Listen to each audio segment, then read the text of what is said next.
Chapter 547. Imparting a battle skill. After the four of them had woken up, several of the flame mercenaries awoke as well. Sensing that their strengths had improved by a substantial amount, expressions of joy filled their faces. These men were originally middle Saint Masters or high Saint Masters. Now, practically a dozen of them had broken through to become a great Saint Master after they finished off the 100-grass wine.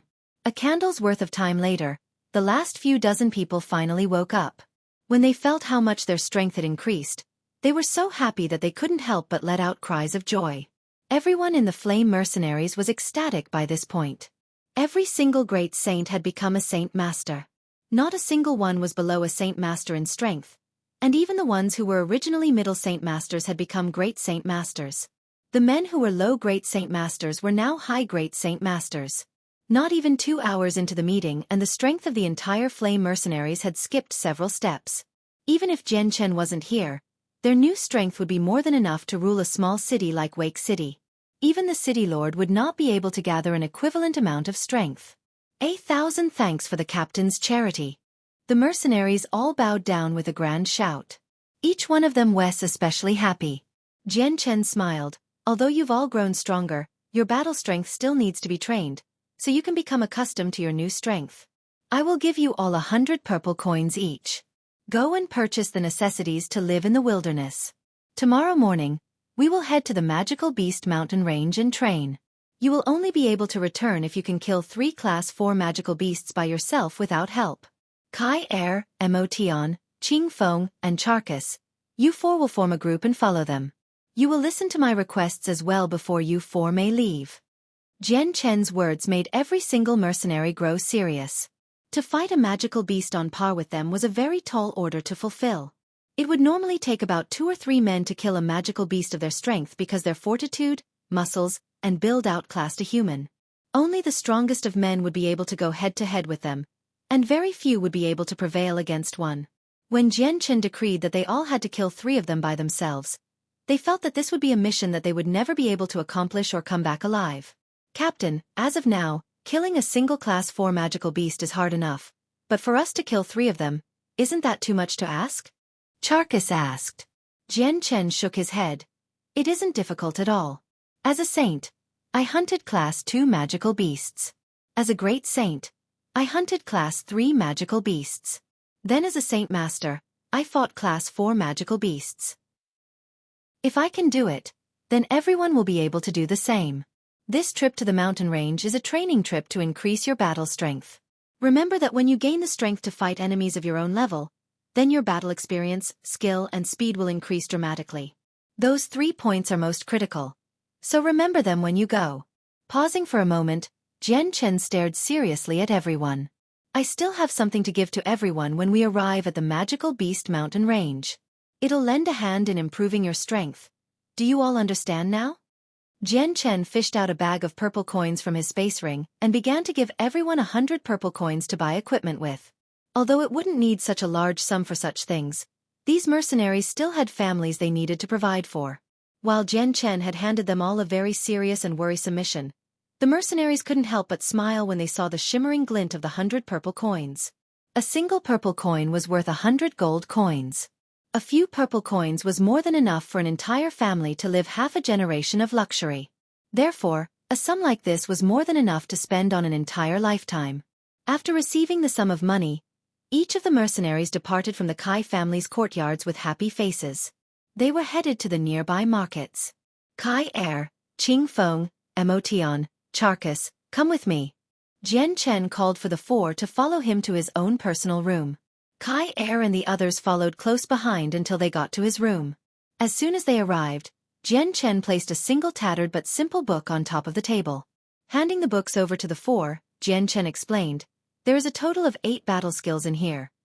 6 human tier battle skills and 2 earth tier battle skills. You may take this and learn from it. Kai Er and the other 3 began to shake at the mention of battle skill.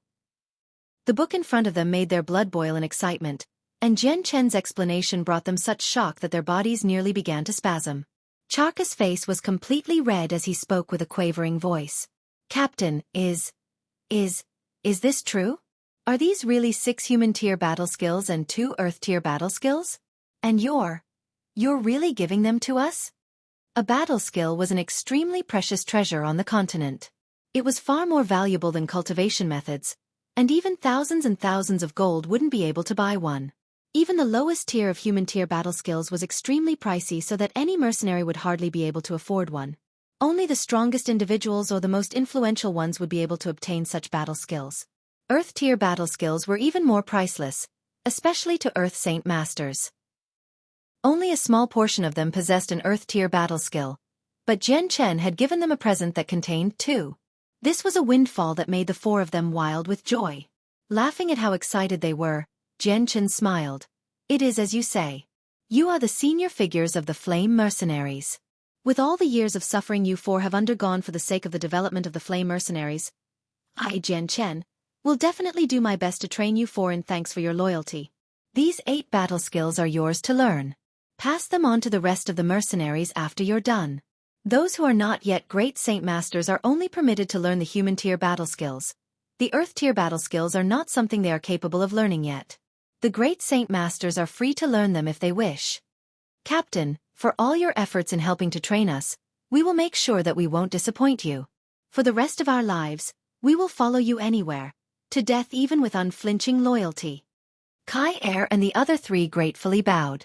Smiling at the 4, Jian Chen had them rise back to their feet. Work hard, you 4. I will not treat any one of my brothers unfairly. When you become Earth Saint Masters, then I will impart a Heaven tier battle skill to you. Again, the 4 of them began to tremble violently as they became slack-jawed. The words Heaven tier battle skill were even louder than a clap of thunder to their ears and could make anyone lose their train of thought in a second. For a while, they remained blank before finally returning to awareness. In their eyes, a Heaven tier battle skill was a paramount of a treasure. Very few Heaven Saint Masters possessed them, and not a single one of the Heaven Saint Masters in the Blue Wind Kingdom possessed such a battle skill. With Jian Chen suddenly telling them that they would receive a Heaven tier battle skill when even the Heaven Saint Masters of the Blue Wind Kingdom did not own one, they could hardly believe their ears. A very long time later, Xueqi was the first to snap back to awareness. Shocked, he looked to Jian Chen and asked, Captain, do you really have a Heaven tier battle skill? Smiling and nodding, Jian Chen replied, correct. I have a Heaven tier battle skill and not just one either. By now, Jian Chen did not need to hide the fact that he possessed Heaven tier battle skills. With his strength, he was more than strong enough to protect them from Heaven Saint Masters at the very least. Not a single person would dare to try to start trouble with him. Xueqi continued to stare blankly at Jian Chen with his mouth wide open. The entirety of what he heard just now was far too unbelievable. Just then, Jian Chen looked away for a moment with a smile. An acquaintance has stopped by. Let us go greet him.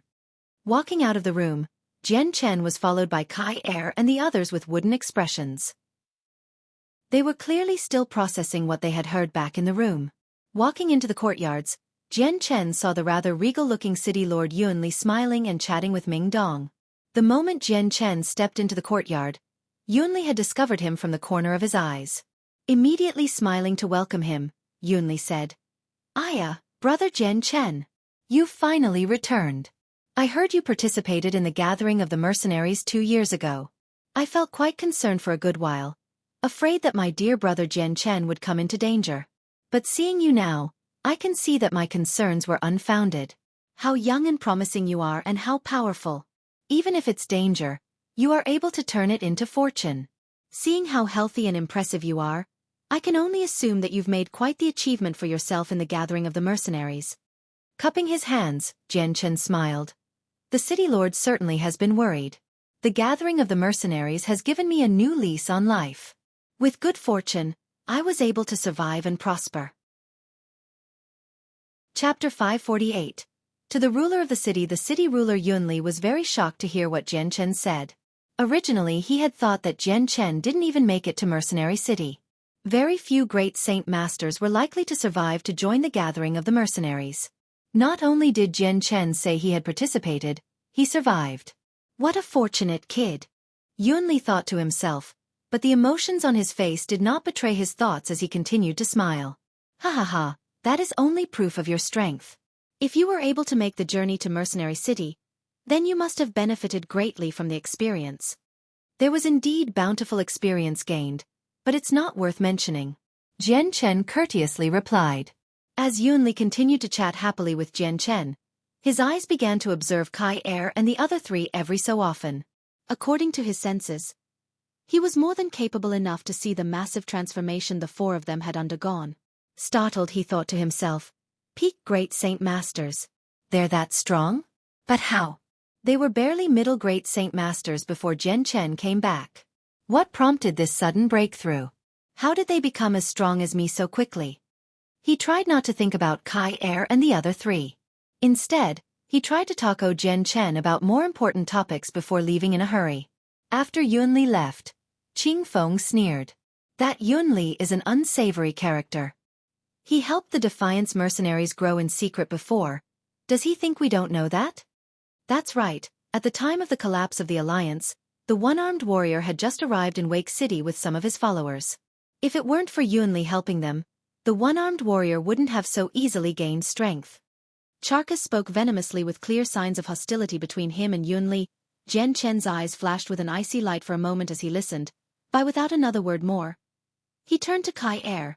"Let us go to the Dor clan." The Dor clan once possessed some name to it in Wake City as one of the major's power before. When their previous head of the family Weiss left the world, the Dor family was left with his son as the acting head. When they left the Flame mercenaries, their power in the city had taken a huge loss in strength and authority since Weiss had been their only great saint master. Riding the Class 3 magical beast mounts, Jian Chen and the 6 others arrived in front of the gates where the Dor family resided. The 4 mercenaries had led the way. The Dor family no longer displayed the same glorious splendor they had in the past. The ancient-looking doors were closed shut and leaves were scattered everywhere. Even guards weren't seen anywhere, making the area look rather desolate and abandoned. A moment after Kai Er knocked upon the ancient-looking doors, they began to open to reveal a white-haired elder. Clearly recognizing Kai Er, the elder immediately gave a smile and greeted him. "So it was you, Lord Kai Er. Come in please." Hurriedly opening the door, the elder began to welcome him inside. "Hurry up and call out Xueqi. Tell him the captain of the Flame mercenaries has returned." The captain of the Flame mercenaries. Stunned, the elder looked at the men riding the magical beasts outside the doors and snapped back to awareness. "Yes. I will go retrieve the lord." Having said that, the elder stumbled back into the interior of the compound. Pushing open the doors the rest of the way, Kai Er said to Jian Chen, "Captain, please come in." Dismounting from his mount, Jian Chen strolled into the compound. At that moment, the newly informed Xueqi came hurrying on over along with 2 females. The acting head of the Dor clan, Xueqi, was also the only son of Weiss. Xueqi pays his respects to the captain. Xueqi was no stranger to Jian Chen and immediately bowed to him. This one pays her respects to the captain. The middle-aged woman followed Xueqi's example and bowed down to Jian Chen with panic. Only the child that looked several years old continued to stare at Jian Chen with wide-open eyes. Jian Chen's gaze softened as he looked at Xueqi. Smiling, he said, "Xueqi, this must be your wife and child." "Yes, Captain. This is my wife and child." Xueqi was nervous in his response to Jian Chen. When his father had passed away from battle, he had taken the initiative to leave the Flame mercenaries. Now that the captain had returned and had personally come to visit, Xueqi was more than nervous and afraid that Jian Chen came to condemn them. Amicably, Jian Chen smiled at Xueqi. "Xueqi, please relax. I came here today for a social visit only. No matter what is said, your Dor family was once members of the Flame mercenaries. Your father died for our Flame mercenaries. His services and achievements will never be forgotten to us." Xueqi could only sigh in relief having heard those words. At the mention of his deceased father, his eyes began to tear up. "Xueqi, when I wasn't here in the past, the Flame mercenaries suffered greatly. Now that I've returned, the Flame mercenaries will not stop its development. Will you be willing to rejoin the Flame mercenaries? The achievements your father worked hard to achieve for us will be remembered by me as if you had done the same. I will do my best to help make you grow stronger." Jian Chen continued. Xueqi hesitated for a moment. Looking at his wife and child, he shook his head. "Captain, I truly wish to apologize, but this one has no ambitions for greatness or power. I only wish to protect the remaining pieces of stability and giving peace to my family instead of spending me time around the continent. I have no desire to throw away my life for a struggle that could claim it at any moment. Jian Chen let out a sigh. That is fine too. If you wish to live in peace and stability, then I won't force you out of it. Your father dedicated his entire being to my mercenary group, and even sacrificed his life for it. Even with his departure, I will remember his achievements and reward you for them in his place. Jian Chen retrieved several space belts he had prepared beforehand from his space ring and handed them over to Xueqi. Inside these are a few coins and monster cores. In place of your father, I will give them to you. Take them, and I hope that in the future I can count on your assistance once more. Misty-eyed and emotionally affected, Xueqi's hand trembled as it accepted the space belts handed to him by Jian Chen. When he had learned that the captain had returned, Xueqi feared that he would be tortured by the group, and had been nervous as a result. It had been beyond his wildest dreams that Jian Chen did not blame him or rebuke him, and had instead handed him a present of money and monster cores. Many thanks to the captain for his charity, Xueqi exclaimed. Smiling, Jian Chen replied, although your father has left, it should be my responsibility to look after his offspring. In the case that your Dor clan comes across any trouble, then seek out the flame mercenaries. On that note, I will bid you farewell from here. With that said, Jian Chen turned around to leave, and got on his Class 3 magical beast mount. Traveling on top of his mount in no hurry, Jian Chen felt the snowy white tiger cub still sleeping in content against his chest as it digested the resources in its body. Jian Chen slowly rubbed the furry head of the tiger cub sleeping against his chest. With a large amount of heavenly resources the tiger cub had been fed, the cub had grown exponentially stronger, and had already reached the same level as a Class 4 magical beast. Ming Dong, Kai Er, and the others followed Jian Chen from behind. They had learned of the tiger cub Jian Chen had a long time ago, but everyone had thought that Jian Chen was merely raising it to be a cute pet. Therefore, they paid it no attention. Kai Er, you received a Class 5 magical beast cub. Just who in the world stole it? Jian Chen suddenly asked. Kai Er hesitated for a moment, prompting Qing Feng to speak up for him. We had many of our men fan out and search the city, but we never found any clues of who might have committed such an act. The same evening the cub was stolen, we had our men watch the city gates. If any person had been seen carrying a cub out of the city, we would have been notified. Even several days later, not a single piece of information was reported to us. No news of the one responsible was reported, so we all figured that the Class 5 magical beast cub had already been snuck out of the city, escaping into any possible direction. The Golden Tiger King's cub carries an unforgettable story with our flame mercenaries. Jian Chen sighed as he thought back to the past and what had transpired back then. Confused by the look of Jian Chen, Kai Er asked, Captain, what type of relationship is there between the cub and our mercenary group?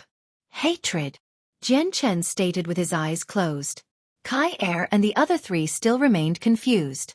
Although they had joined the group for a decent amount of time, they were still unclear of what had happened to the group in the past. Captain, just what in the world happened with the tiger cub to cause such hatred? Qing Feng asked curiously, but no answer had been given to him.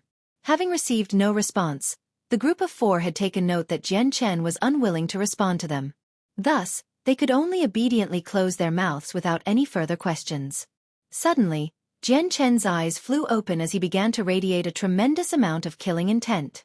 Come, let us head to the City Lord's mansion, he growled. Chapter 549, Culprit of Stealing Away the Cub, 1. Jian Chen's face grew progressively darker and more malicious as he whirled into a different direction. He then led the group toward the City Lord's mansion. The group was confused by Jian Chen's sudden transformation. None of them were able to tell just what could happen to make Jian Chen act as such. Despite their befuddlement, the look on Jian Chen's face was enough to make them silent and follow from behind.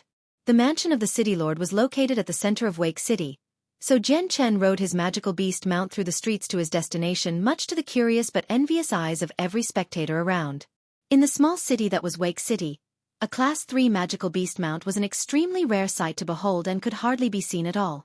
7 of them appearing at once was a very eye-catching sight for every person on the streets. It called for many mercenaries to begin to talk to themselves. Look at those youths riding on top of the magical beast mounts, and look at their rich-looking clothes. These men have to be the young children of some sort of powerful family. Look how pretty that female in the middle is, she's practically a fairy. I swear on my wretched life that she has to be the most beautiful woman I've ever seen. I can barely even breathe. Aren't those four the heads of the flame mercenaries standing right behind them? Strange, why do they look like they're servants for that group? I've heard that the captain of the flame mercenaries came back out of the blue last night. Could the men on top of the magical beast mounts be related to the captain? I've heard that the captain is very strong, especially at his age. Wouldn't that person leading the front up there be him? I think I heard someone say earlier today that the one-armed warrior of the Defiance mercenaries was crippled by the captain. All of the remaining experts of the Defiance mercenaries were killed and the group was dissolved. I wonder if that rumor is true. As Jian Chen and his group traversed the streets, everyone turned to look and chatter among themselves about this phenomenon in front of them. However, Jian Chen turned a deaf ear to their words and didn't bother to pay attention to them at all. Soon, the group arrived at the city lord's mansion where Kai Er immediately strode forward to negotiate with the guards at the gates. The captain of the flame mercenaries has come to pay a visit. Please notify the city lord. The flame mercenaries were very well known throughout Wake City, so when the guard heard that the captain had come to pay a visit, he didn't dare to neglect his duties. He immediately went off to report to the city lord. When Yunli had received news that Jian Chen was here, he immediately threw whatever item he had down and went out to receive him.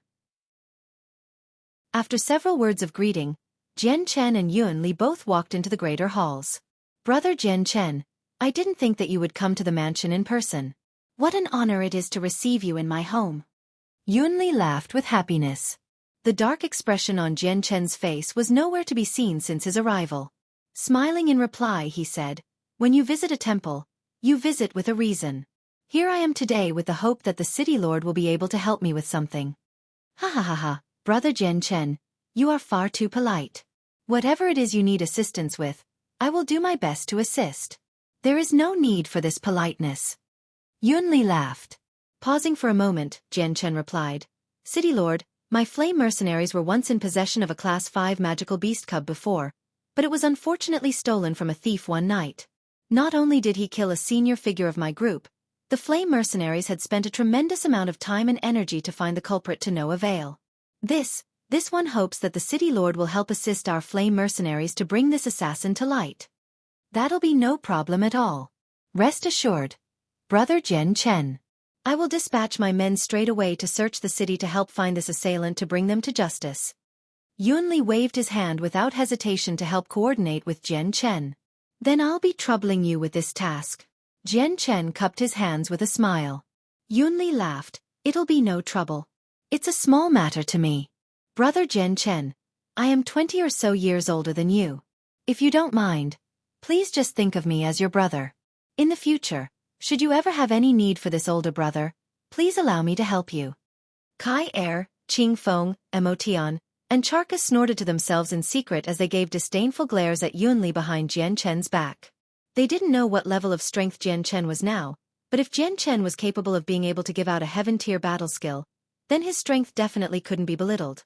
Seated at such a high level of power, a small city ruler like Yunli was in a completely different field of influence than Jian Chen. City Lord, let us talk about that after we find the culprit responsible. With that assailant being the one responsible for killing a senior figure of the flame mercenaries, I swear on my name of Jian Chen that I won't let them go unpunished. Right now I only wish to dedicate myself to finding that man. Jian Chen's words were tantamount to a refusal of what Yunli had asked. Yunli had remained unruffled despite the refusal Jian Chen handed out. If brother Jian Chen wishes to find that assailant, then your older brother will naturally help you. As long as it is within Wake City, there is nothing your older brother cannot resolve. He smiled.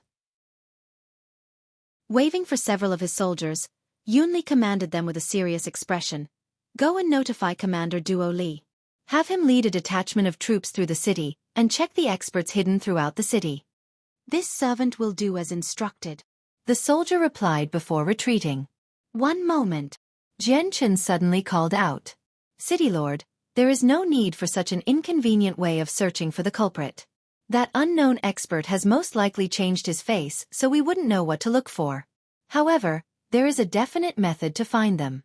The Class 5 magical beast cub is still with them, so we just need to focus our efforts on finding the cub. This way our goal will be much easier. That's right, absolutely right. Yunli completely agreed. As expected from the intelligent Jian Chen. What quick-witted thinking.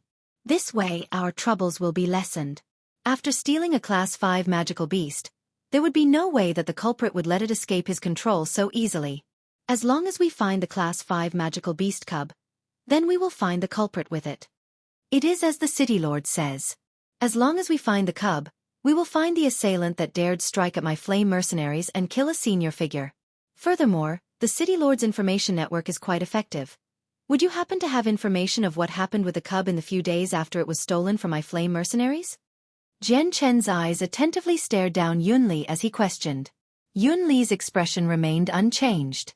Letting out a sigh, he replied, Brother Jian Chen, you overestimate your older brother's spy network. It isn't able to delve too deeply into anything, and for something like the Class 5 magical beast cub, this older brother knows nothing about it. Perhaps the thief has already left Wake City? Left Wake City, is that true? Jian Chen muttered with a glint of ice flashing through his eyes. Everyone with me.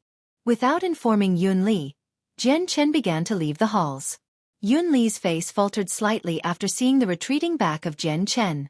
Quickly recovering, he chased after him with cordial urging. Brother Jian Chen, why leave so soon? Come and sit for a while.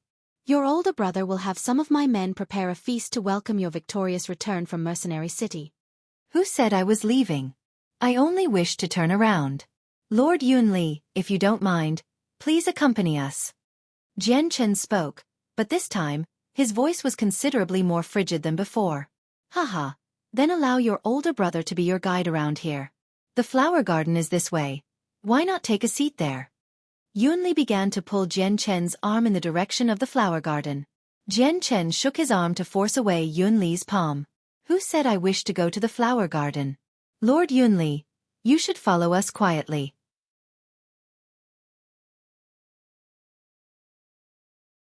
Chapter 550. Culprit of stealing the young cub, 2. Yunli's face became extremely white at the sight. Now that things had gotten to where they were, he knew that there was no longer any possible way he could get out of this situation. Even the most perfect lie would be unable to trick them. And Jian Chen was no idiot. Kai Er and the other three's faces were thunderous as they furiously glared at Yunli. In their eyes, their rage could not be hidden. So the mysterious assailant that snuck into our flame mercenaries to steal away the cub and kill Duo Kong was you. I never would have imagined that the man we had desperately searched for all this time would be you. Motion snarled as he glared at Yunli as if he was a bloodthirsty animal that wanted nothing more than to skin his scalp, devour his flesh and drink his blood. Practically lifeless where he stood, Yunli found no words to say. Although he wanted to avoid this subject entirely, Yunli couldn't find the words to quibble to avoid trouble, especially when he thought about the words he had spoken to Jian Chen earlier before the Class 5 magical beast cub came back to bite him. Jian Chen had been right to say that the culprit would be with the cub. As long as the cub was found, then the culprit would be found as well. I never would have imagined that it would be you who stole the Class 5 magical beast cub, Yunli. To think that you were the one that killed Duo Kong. How stupid we were. We should have realized it was you earlier. Throughout Wake City, the person most likely to have a battle skill while also being the biggest unknown to us would be the ruler of the city. How repulsive, how utterly repulsive. We never suspected it was you from the very beginning. Kai Er was furious as well. His face filled with a furious murderous intent. Qing Feng looked to Jian Chen and said to him with indignation, Captain, now that Duo Kang's killer has been found, we cannot let him go. Duo Kong would never rest in peace if we did. We cannot let his death go unavenged. Qing Feng's words had caused a fluctuation in Yunli's face and a light had begun to twinkle in his eyes. Nodding, Jian Chen stared straight at Yunli. Yunli, do you have anything to say for yourself? Knowing in his heart that there was no way to spin things in a way to justify himself, Yunli had decided to hide nothing from them. Correct. The one who infiltrated your flame mercenaries that night was me. The one who stole the Class 5 magical beast cub was also me. And Duo Kong died by my hands as well. But no matter the case, I, Yunli, am the Lord of Wake City and an official of the Blue Wind Kingdom. Should you harm an official of the Blue Wind Kingdom, then you will be challenging the authority of the kingdom as enemies. The kingdom as a whole will not sit idly by the side should you harm me. Yunli's words made Jian Chen's eyes twinkle with an icy light, and a sneer appeared on the edge of his lips. Kai Er and the others narrowed their eyes with concern. The Blue Wind Kingdom was a huge beast they had no chance of provoking, so the words of Yuanli had frightened them. You value the Blue Wind Kingdom far too much to use them to hide behind in front of me. How ridiculous you are. Jian Chen laughed with a disdainful expression. Yuanli started at that. He had thought that Jian Chen would be at least intimidated by the very mention of the Blue Wind Kingdom. The way Jian Chen saw as nothing more than an insect made him feel like there was absolutely nothing he could do to help himself now. Jian Chen, does your flame mercenaries truly desire to become enemies with the Blue Wind Kingdom? Yuanli sternly barked. Despite his voice, his heart felt uneasy when Yuanli thought about the fuzzy details of Jian Chen's background. Jian Chen was truly a mysterious individual in his eyes. At the very least, he knew that Jian Chen was the captain of the flame mercenaries, but he lacked every other piece of information about him. Seeing the skill and the atmosphere Jian Chen carried with him, Yuanli had no doubts that Jian Chen was not some sort of savage or uncultured villager. The Blue Wind Kingdom? They have no right to stand as an enemy to me. Kai Er, tie up our esteemed lord and escort him out. Jian Chen commanded.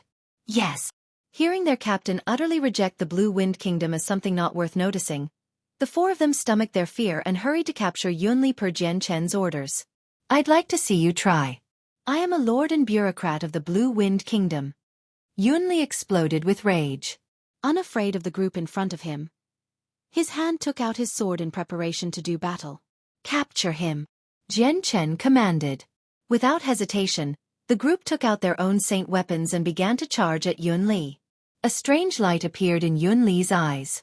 Not running up to fight with Kai Er and the others, his sword flew back to strike the wall, creating a hole. Leaping out of it, he opened his mouth to cry out, "Assassins! The flame mercenaries are rebelling. Soldiers, come eliminate them." Yuanli's voice was so great that not only did the soldiers within the mansion hear him, even the soldiers stationed out on the streets could hear his command loud and clear. Every single soldier from within the mansion immediately mobilized into action. Even the ones outside began to pile in from the streets to join in. Those bystanders outside felt stunned by what they had heard. They immediately began to talk among each other. Did I hear that right?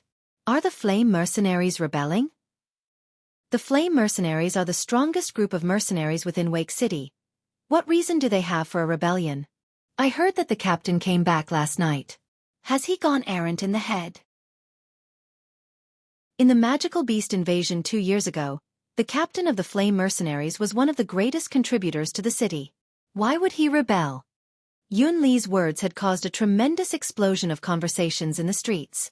No matter if it was a civilian, merchant, or mercenary that heard him, none of them could understand him. Within a span of several seconds, over 300 soldiers were jam-packed around the area so tightly that even water couldn't escape. Under the protection of several soldiers, Yuanli could be seen coldly smiling at Jian Chen. Even after being surrounded by these 300 men, Jian Chen and the other had remained unmoved. Their expression were calm, especially those of Ming Dong, Du Gufeng, Yun Zhang, and Senior N. When they saw the soldiers, they seemed as if they were staring at nothing itself. My esteemed lord, it goes without saying that you are childish. Do you really think this small amount of soldiers will be able to force us into submission? Ming Dong mockingly snorted at Yuanli. I do. How could they not? Don't forget that I have the 100,000 soldiers of Wake City under my command. Rebels you lot are, rebels I say. From today henceforth, the Blue Wind Kingdom will shelter your flame mercenaries no more. Yuanli knew that there was no way Jian Chen would forgive him, so he had thrown caution to the wind as he committed to this final gambit in the form of the 100,000 soldiers he had. Killing the soldiers in charge of defending the city was different than killing a civilian or even a merchant. This was tantamount to an act of war against the Blue Wind Kingdom itself and would warrant further punishment. According to his own thoughts, if the flame mercenaries were captured and tried for a sin as grave as rebellion and conspiracy, even the figures behind the mercenaries would be useless. Conspiracy and intent to rebel? My esteemed lord, do you take our heads for hats? Ming Dong merrily laughed. Do you think this would scare us? Humph, a group of insurgents that remains unchanging even when death is at hand. Soldiers! Kill them all! Yuanli barked out a decisive order. Without hesitation, the 300 soldiers charged straight at the group in front of them. Laughing, Ming Dong's body immediately flashed away as an azure light that flew through the crowd and toward Yun Li. Before Yun Li could even react, both of Ming Dong's palms had flown out several times to send the soldiers near Yun Li flying, and with another stretch of his right hand, Ming Dong clasped onto Yun Li's throat. Ming Dong had been so fast that Yun Li couldn't even see what had just transpired. A choking sensation swelled up within Yun Li's throat as terror flooded his senses once he realized that his throat was held tightly by the enemy. At the same time, Yun Zheng, Senior N, and Dugu Feng let their saint force wrap their palms before they shot, with a wave of energy, at the surrounding soldiers, sending some flying. Plenty of them were knocked so hard that blood flew out from their mouths from the damage they received. As Earth Saint Masters, there was no need to waste so much energy on these soldiers who were far weaker than them. Completely terror-stricken, Yun Li could hardly believe his eyes. There was no way he would have imagined that Ming Dong would possess such a tremendous amount of power. Brothers, I've captured the Lord. What shall we do with him, kill or cripple? Ming Dong asked Jian Chen. Yun Li's face paled when he heard Ming Dong, but because of the tight hold on his throat, he couldn't even say anything in response. There's no need to deal with him that quickly. Tie him up and carry him out. Jian Chen replied. Fine, but let's take some precautions. Let's rough him up a bit to make sure he loses his will to fight. With that, Ming Dong slapped his palm into Yun Li's chest. Pa! A mouthful of blood immediately sprayed out of Yun Li's mouth after having been injured by Ming Dong. Shortly afterward, Kai Er and the others had found some iron chains to tie up Yun Li. His arms were chained behind his back with the chains looping around his neck. Then, under the eyes of all the soldiers there, Yun Li, the lord and ruler of Wake City, was taken from the mansion without obstruction. The flame mercenaries have gone rogue and captured the lord. Go! Notify Commander Duo Li immediately. One of the soldiers cried out for another to go run for the commander. Kai Er and the others kept a close watch on the injured Yun Li as they followed Jian Chen from the mansion. The cage with the Class 5 magical beast cub had remained with them. Right behind the group, all of the soldiers followed with anxious looks. They had originally planned on blocking Jian Chen from leaving, but when they thought about how terrifying Dugu Feng and the others were, their fear caused their hearts to tremble, overriding their courage to fight. Chapter 551. Citywide commotion. Jian Chen, Ming Dong, and the others continued to travel on top of their Class 3 magical beast mounts back to the Kai family's compound as if nothing had happened. Right behind them, Kai Er and the other three pushed and prodded the trussed-up Yun Li. Now that Yun Li had been heavily injured by Ming Dong and had been tied up in chains, his body was in an extremely weak state. Combined with the fact that the four men around him were as strong as him and the terrifying figures of Ming Dong and Jian Chen in front of him, Yun Li didn't bother to waste any time with trying to break free from his bonds. He knew that it would be impossible to escape. Jian Chen and the group continued to walk through the streets of Wake City with the Lord held captive. On the way, everyone turned to gawk with disbelieving eyes. None of them ever would have thought that the flame mercenaries would actually do something like hold the Lord of Wake City captive in chains. The flame mercenaries are conspiring against the Blue Wind Kingdom. They have plans to rebel and turn traitor against the kingdom. Do not let them walk free. Take up your weapons and kill the flame mercenaries, and you will all be rewarded for your services. Although Yun Li was chained up, he was more than willing to speak and try to worsen the crimes of Jian Chen, hoping that he could give them all even more trouble. The eyes of the bystanders nearby the flame mercenaries changed in intensity after hearing Yun Li's words. Shortly after they passed, everyone began to talk with each other, but none of them were stupid. They simply wouldn't believe that the flame mercenaries would rebel against the Blue Wind Kingdom on the words of the Lord alone. Combined with the strength of the mercenaries within Wake City, no one dared step into their path to stop them. Staring disdainfully at Yun Li behind him, Jian Chen prodded. Lord Yun Li, I respected you 2 years ago, and thought you to be an honest and upright person. I never would have thought that your true self, hidden deep within, would be so crass, committing the acts of stealing the cub from my flame mercenaries and killing a senior figure after being exposed. Your avarice has made me quite mistaken in my judgment. Kai Er stuffed his mouth. Jian Chen, you belligerent savage. I am an official of the Blue Wind Kingdom. How can you treat me this way? You are challenging the authority of the Blue Wind Kingdom itself. We will never let you lead. At this point, Kai Er stuffed a piece of cloth into his mouth. Jian Chen's words had stunned everyone who heard him.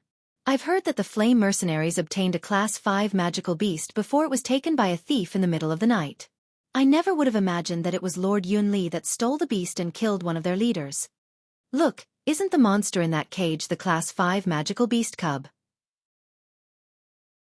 So the beast was stolen by Lord Yunli after all. The fact that the flame mercenaries had so many of their men looking for the one who stole it caused a huge uproar back then. The last I heard was that not even a single clue was found, but if it was the Lord that stole it, it's no wonder no trace was found. This is most likely some crock and bull story from the flame mercenaries. The truth of this matter needs to be investigated. The streets were buzzing with conversation as everyone began to share their perspectives. Some believed that Jian Chen was telling the truth. Yunli had stolen the cub and killed a senior figure of the mercenaries. Others believed that Jian Chen was making use of an excuse to frame and trap the Lord. However, no matter what was said, not a single person moved to stop them. The Defiance mercenaries had long since left Wake City, and after their departure, everyone knew that the Flame mercenaries were back as the strongest mercenary group with no equal. On the Tianyuan continent, power was the most important matter for everything. Everything could be solved through power. Things like reason and logic only existed when both sides were equal in strength. By the time Jian Chen returned to the Kai family compound, news that Yunli had been captured by them had spread like wildfire through the city. Practically everyone and everything had heard of it in some form. Like a giant bomb that had gone off, everyone was extremely surprised to hear this news. Wake City was a third-class city at most, but Yunli was still its ruler and an official of the kingdom as a whole. If the Flame mercenaries were so brazen to capture and imprison Yunli, then they were directly challenging the authority of the Blue Wind Kingdom, making them an enemy. For the sake of their own honor and prestige, there was no way the Blue Wind Kingdom would ignore this matter. Back within the inner courtyards of the Kai family, Yunli was forced to kneel in front of a pillar where the memorial tablet of Duo Kong stood. Outside, plenty of strong-looking men had flowed in one after another. While procuring their equipment for their mission, the men of the Flame mercenaries had heard about what had happened and dropped everything to return back to the compound. When they heard that it was Yunli that had stolen the Class 5 magical beast cub and killed Duo Kong, their eyes were filled with hatred beyond belief. Just then, a large concentration of footsteps could be heard outside. Following that, a single god came running in to report, "Captain, a large group of the city soldiers have gathered." Jian Chen lazily waved a hand. "Not to worry. Open the doors, let them in." Hence, the gates to the Kai family compound were opened wide. A group of armored soldiers could be seen marching toward them in a denomination of over 1,000. The sounds of their footsteps soon came to a stop, and everyone was keenly aware that they had the entire Kai family compound surrounded. A single soldier came forward with a small detachment of soldiers following him in. This was Commander Duo Li, staring at the kneeling Yunli with hardened eyes. Duo Li turned to look at Jian Chen. "Jian Chen, what is the meaning of this? Why are you treating the lord of the city in such a manner?" Emotionlessly, Jian Chen replied, "Yunli stole the Class 5 magical beast cub from my Flame mercenaries and then killed the senior figure Duo Kong. His crimes cannot be forgiven." Yunli spat out the cloth that had been stuffed in his mouth, and mustered all the justice he could. "Duo Li, don't listen to Jian Chen's bull. The Flame mercenaries are planning to rebel against the kingdom. Their greed knows no bounds. They have decided to frame me for their schemes."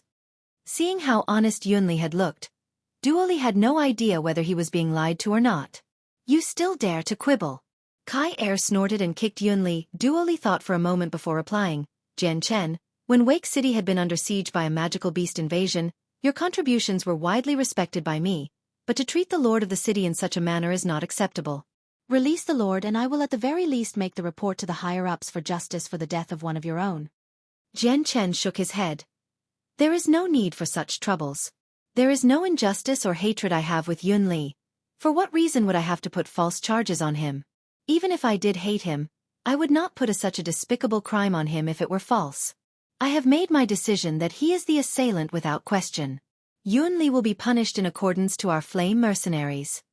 Duo Li's face grew dark as he cupped his hands to Jian Chen. "Jian Chen, although I respect you greatly, the ruler of the city cannot be disgraced in such a manner. If this is how you will continue, then please forgive this one for my offense." Duo Li waved his hand and commanded, "Everyone, rescue the lord." At his command, every single soldier charged into the courtyards. Even the soldiers surrounding the place had flown over the walls to charge at Jian Chen's group in huge numbers. With a hearty laugh, Ming Dong held out his azure-colored sword. He said, "Good timing, let me show you the might of my Earth-tier battle skill, Cloud-Destroying Cyclone." A strong burst of wind attributed Saint Force began to flood from Ming Dong before transforming into a tremendous cyclone that seemed to ascend into the sky where the clouds roamed. Soon, the cyclone spun around so fast that the clouds began to dissipate.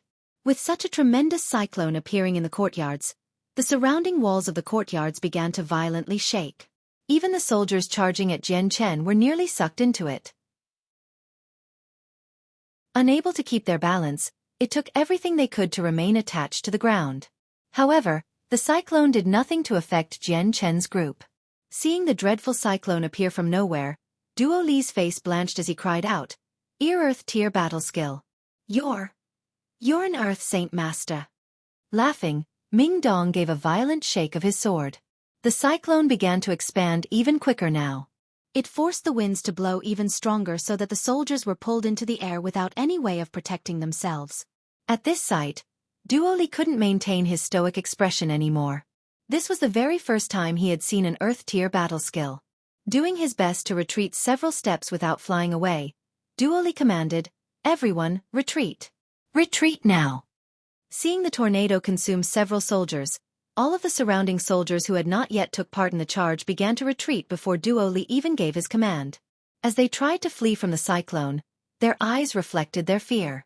If they were to be sucked into this cyclone and sent hundreds of meters into the air, chances were that they would die from hitting the ground too hard. Even Yun Li, who was still kneeling on the ground, turned completely white when he saw the cyclone that reached into the sky. With a rather disheartened murmur he said, "An Earth-tier battle skill, he has one of those."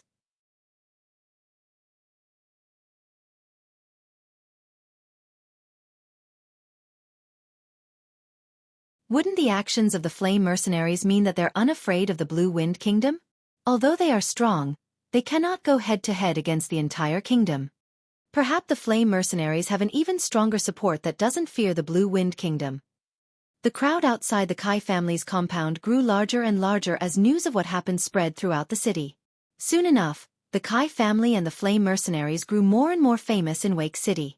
For a mercenary group to kidnap a city lord, this was a huge story for the Blue Wind Kingdom. Kai Air will be putting the trip to the magical Beast Mountain range on hold for now.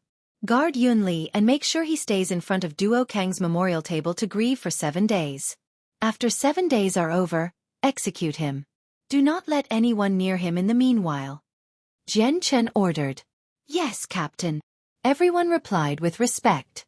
With Jian Chen being willing to execute Yun Li for his murder of Duo Kang, everyone within the Flame Mercenaries felt moved. Jian Chen won their love and respect once more. 4 hours later in a first-class city called Tianlong City, the lord of the city was reading book when a guard came running in with a letter in his hands. Handing it over, the guard retreated. Taking the letter and opening it, the lord of Tianlong City began to read. As he read, his face grew darker and darker before slamming the table and standing up in anger. Ridiculous! How utterly absurd this is! A tiny mercenary group has imprisoned the lord of a city? Where is their common sense? It is truly ridiculous. Men, call out Katata, Katafi, and Yunlong to me. Soon enough, Katata, Katafi, and Yunlong arrived in the study room. Each one of them looked to be around 40 years old in age. Cupping his hands together, Katata spoke. "My lord, for you to call us brothers together in such a hurry, what seems to be the matter?" It is a ridiculous tale. A small mercenary group has kidnapped the lord of a city. They are taking the officials of the Blue Wind Kingdom to be gnats in their eyes. The 3 of you will lead a detachment to Wake City with due haste. The lord spoke with a grim expression. Having a group of mercenaries kidnap and tie up a city lord was utterly intolerable. "Yes, my lord." All 3 of them replied before setting off. Within the Kai family compound, Jian Chen and Ming Dong had already retired to their rooms to rest. They handed over the rest of the matters to Kai Air and the others to deal with. "Jian Chen, Yun Li is still a city lord. Are you really going to kill him? This is the Blue Wind Kingdom, not the Jessen Kingdom." Tai Ta asked in concern. Although he knew Jian Chen was a Heaven Saint Master, becoming an enemy of the entire Blue Wind Kingdom was something that was very deadly in the eyes of Tai Ta. With his own strength, there was no way he would be able to defend himself. Jian Chen chuckled. Tai Ta, what I'm doing is well within what is acceptable. The Blue Wind Kingdom is nothing to fear. You just need to focus on if we ever lose our path of development. Tai Ta, you need some courage in you. Feel free to watch from the side. Look at us. See how none of us are concerned. So why should you be? You only just started your travels on the Tian Yuan continent. There's still plenty for you to learn. Ming Dong added. Seeing how relaxed everyone was, Tai Ta couldn't help but feel slightly less worried. Oh, fine then. I'll follow you without a word. The next day outside of Wake City, a single group of armored soldiers could be seen flying down the roads at high speeds on their magical beast mounts. After being welcomed in by Duo Li and his soldiers, the group began to talk to one another. After the negotiations were over, the detachment of soldiers immediately moved into Wake City and headed toward the home of the Kai family. Almost a cup of tea's worth of time later, Kai Er came walking into Jian Chen's room with a grim expression. Captain, men from Tianlong City have arrived. I know. You may leave. Jian Chen's voice could be heard from inside.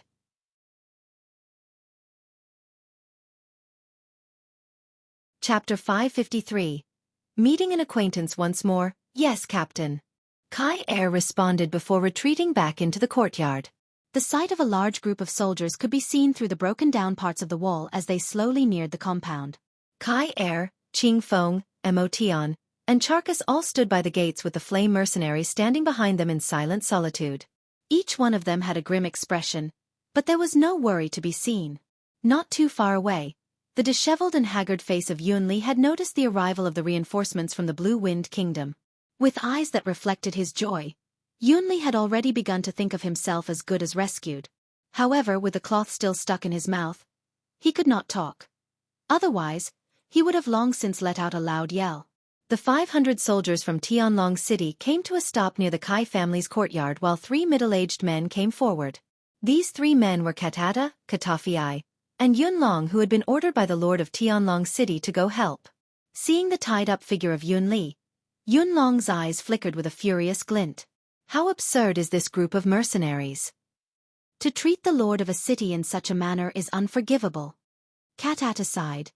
I did not think that the mercenary group that captured the city lord would in fact be the flame mercenaries. That makes this situation quite difficult. Looking to Yunlong, Katata said, Brother Yunlong, let us wait a little longer before we reach a conclusion. 2 years ago, I happened to meet the captain of the flame mercenaries and learned a little about him. He is not as simple as one might think he is. Please allow Katafi and I to handle this and ask what has caused this situation to happen. The Captain Jian Chen is not an impulsive and reckless person. If he treats the city lord in such a manner, there is surely a reason for it.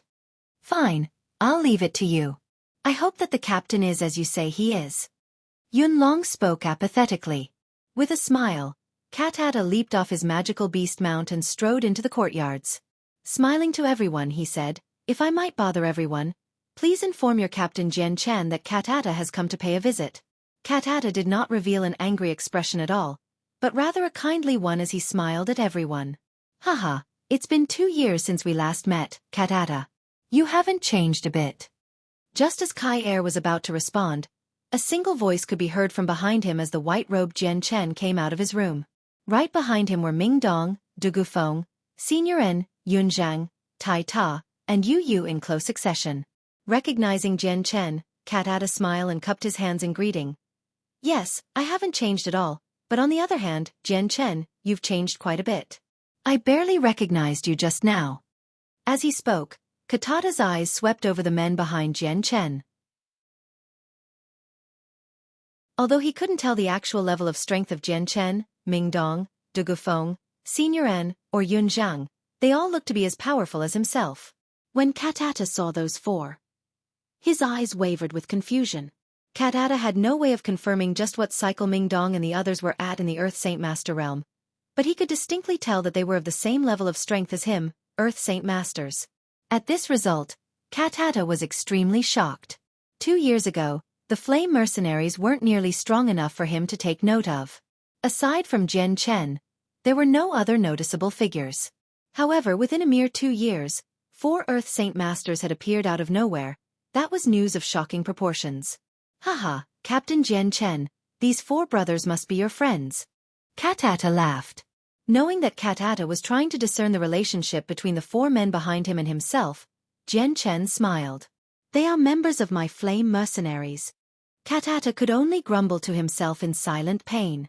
If the flame mercenaries had 4 Earth Saint Masters, then his strength had been curbed here. He had originally thought that this would be a simple task, but now that the opposing side possessed such a large strength, Katata felt that he and the others wouldn't be enough for this task. Katata showed no emotion on his face other than a faint smile. Captain Jian Chen, I did not expect the flame mercenaries to grow so much in 2 years. I am truly impressed. Jian Chen returned the smile, having no desire to skirt around the issue with Katata. He said, Katata, you must have come to Wake City for the purpose of saving Yunli, I assume. Seeing that Jian Chen had taken the initiative to speak, Katata minced no words either. Thinking for a moment, he nodded his head. You are correct. We came here to Wake City on behalf of the City Lord all the way from Tianlong City. Katata's face grew stern as he continued to speak to Jian Chen. Jian Chen, I don't know what issue was started between you and the Lord of Wake City, but your treatment of a City Lord has made the Lord of Tianlong City startled. Some time ago, my flame mercenaries managed to obtain a Class 5 magical beast, but a mysterious assailant snuck in and stole it one night. That assailant also killed a senior figure of my flame mercenaries, unfortunately. This mysterious assailant was found out to be the City Lord, Yun Li. Jian Chen stated calmly.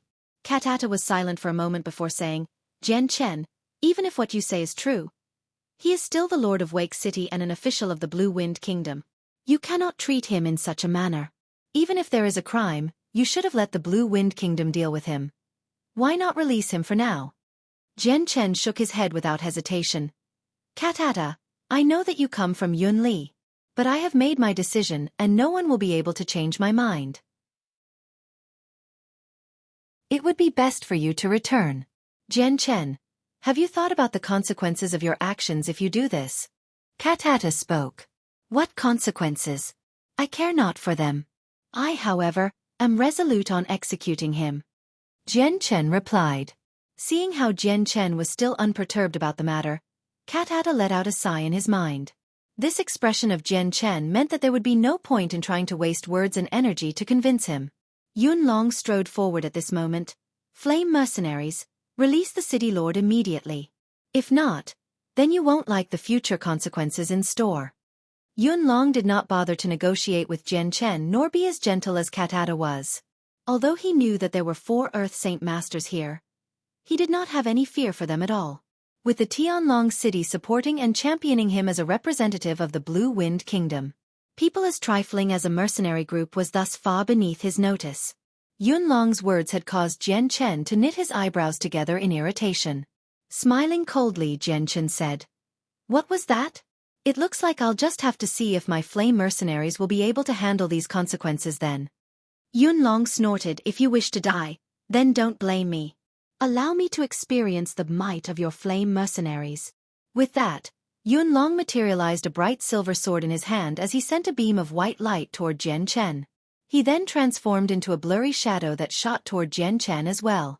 Seeing the white light, Jian Chen was slightly surprised. So he is an Earth Saint Master with Radiant Saint Force. But what good is your Radiant Saint Force? Allow me to see what you got. After Jian Chen spoke, Ming Dong piped up and transformed into a bright ray of azure light that zoomed toward Yun Long Bang. When the milky white light of the Radiant Saint Force came into contact with the azure light of the Wind Saint Force, an explosive boom could be heard as ripples of energy surged out like water into the surrounding area. The marbled ground began to fracture once more into a series of spider web-like cracks. A single strike later, Ming Dong could be seen standing without a change in expression. On the other hand, Yun Long had been sent staggering back several feet with shock and disbelief on his face as he stared at Ming Dong. You've reached the 6th cycle of being an Earth Saint Master. Yun Long cried out in disbelief. His words caused Katata and Katafii to feel shocked as well. A 6th cycle Earth Saint Master was a paramount existence for all Earth Saint Masters. All they needed was a single step to become a Heaven Saint Master. Such an individual like this was strong enough to be able to fight Katata, Katafii, and Yun Long to a standstill without a problem. What? A 6th cycle Earth Saint Master? I'm impossible. Yunlong was dumbfounded. Compared to a 6th-cycle Earth Saint Master, a 2nd-cycle Earth Saint Master was completely insignificant. Laughing, Mingdong replied, "And yet you tried to say that our flame mercenaries would be unable to handle the consequences with your strength. Humph! How haughty and arrogant of you." Yunlong's face turned pale white to pale green in an unchanging flow of color. Earlier, he had underestimated the flame mercenaries. He never would have entertained the thought that the flame mercenaries would actually have a 6th-cycle Earth Saint Master.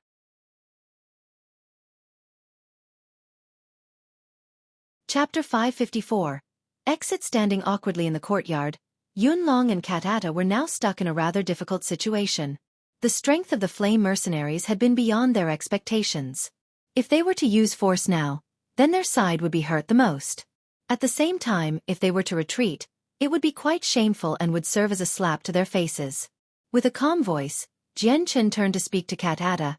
"Katata, you should turn back. This matter with Lord Yunli is something you should not interfere with.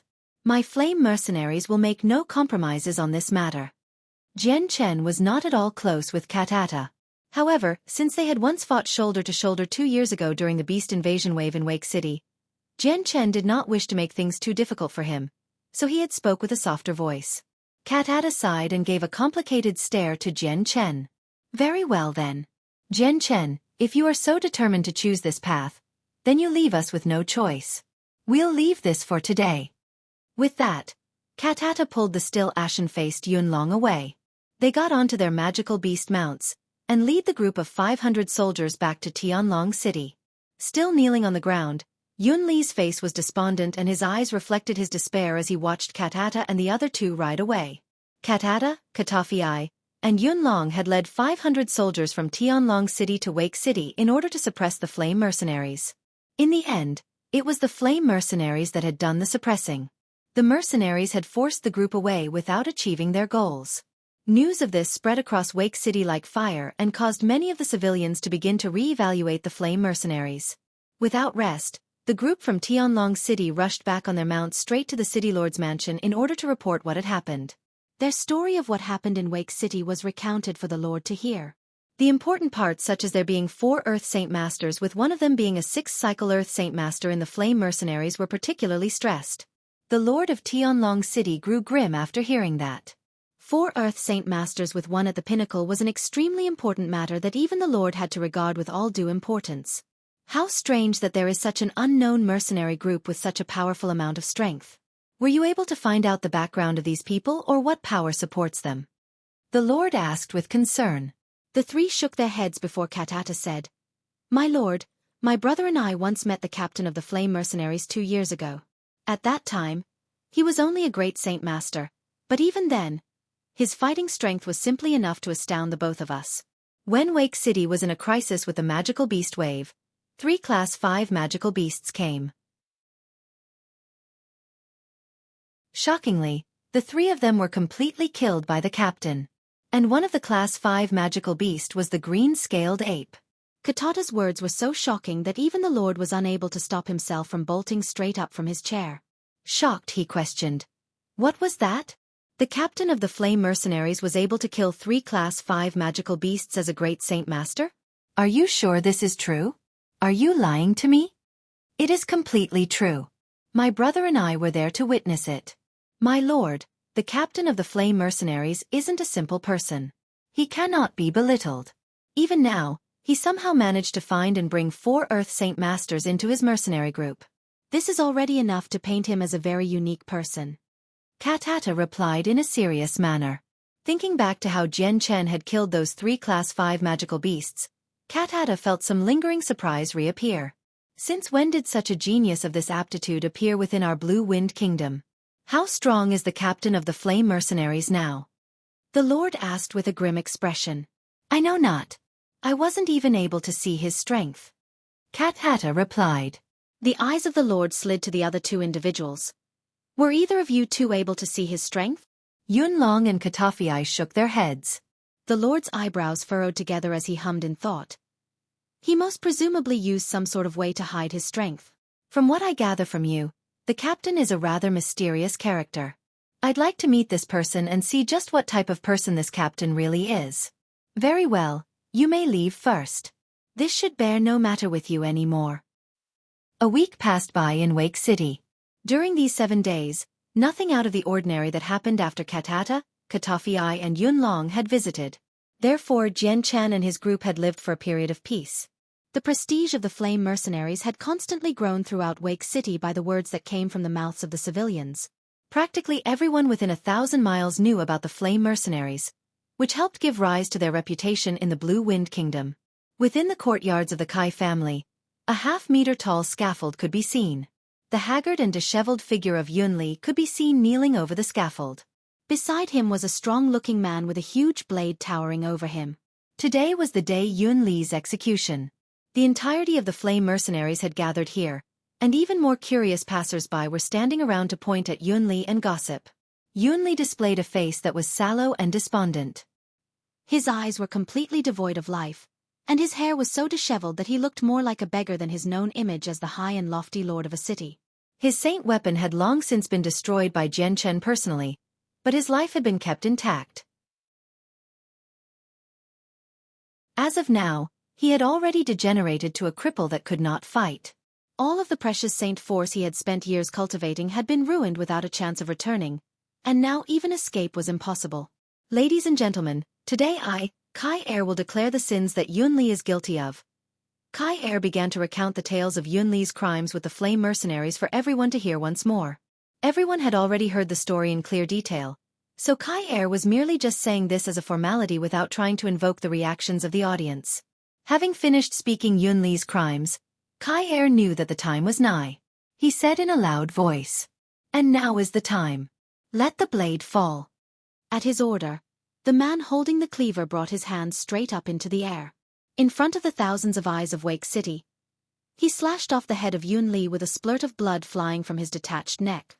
As if offering a sacrifice, the blood of Yunli splattered on the memorial tablet of Duo Kong. With Yunli's death, Duo Kang's revenge had been absolved as well. However, there was still a feeling of mourning in everyone's hearts. No one was happy. Even though Duo Kang's revenge had been fulfilled, Duo Kong would never return to them. Thus, they would never see him again. Yunli's death had given rise to talk throughout Wake City for only a moment before dying back down. Although Wake City was now without a lord, the business and everyday life was completely unaffected. It continued as usual.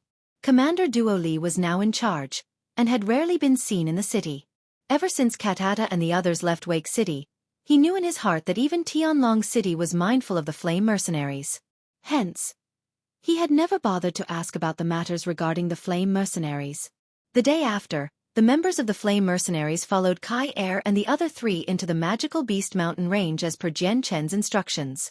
Everyone left the Kai family's compound, and only a few servants and artisans were left behind to hurriedly repair the place. Jian Chen had sent Yun Zhang and Senior An with the flame mercenaries to protect them while they were training in the magical Beast Mountain range. In the case that someone's life was in danger, they would intervene.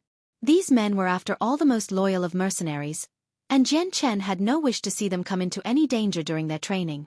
With the strength of the flame mercenaries revealed, if some Earth Saint Master came to fight with them, Yun Zhang and Senior An would be enough to fight them off or bide time for Jian Chen to arrive.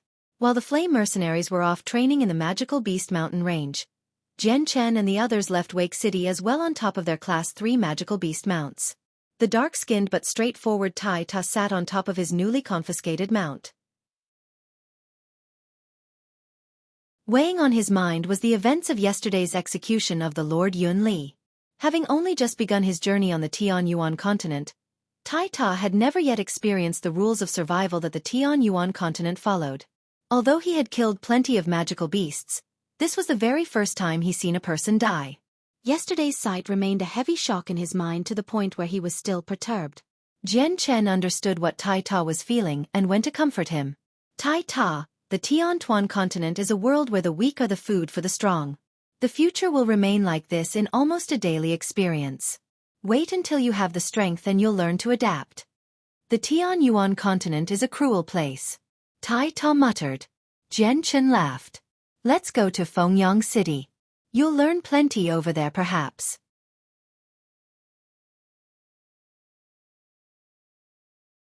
Chapter 555. Revealing the strength of the white tiger cub on the way, Jian Chen and the group continued to laugh and chat in peace as they made their way to Fengyang City. They were traveling rather slow. Jian Chen and Ming Dong decided to explain the situation of the Tian Yuan continent to Tai Ta. Yu would sometimes interject a word or two of her own, for the sake of helping Tai Ta adjust. As the princess of a kingdom, Yu rarely traveled the continent.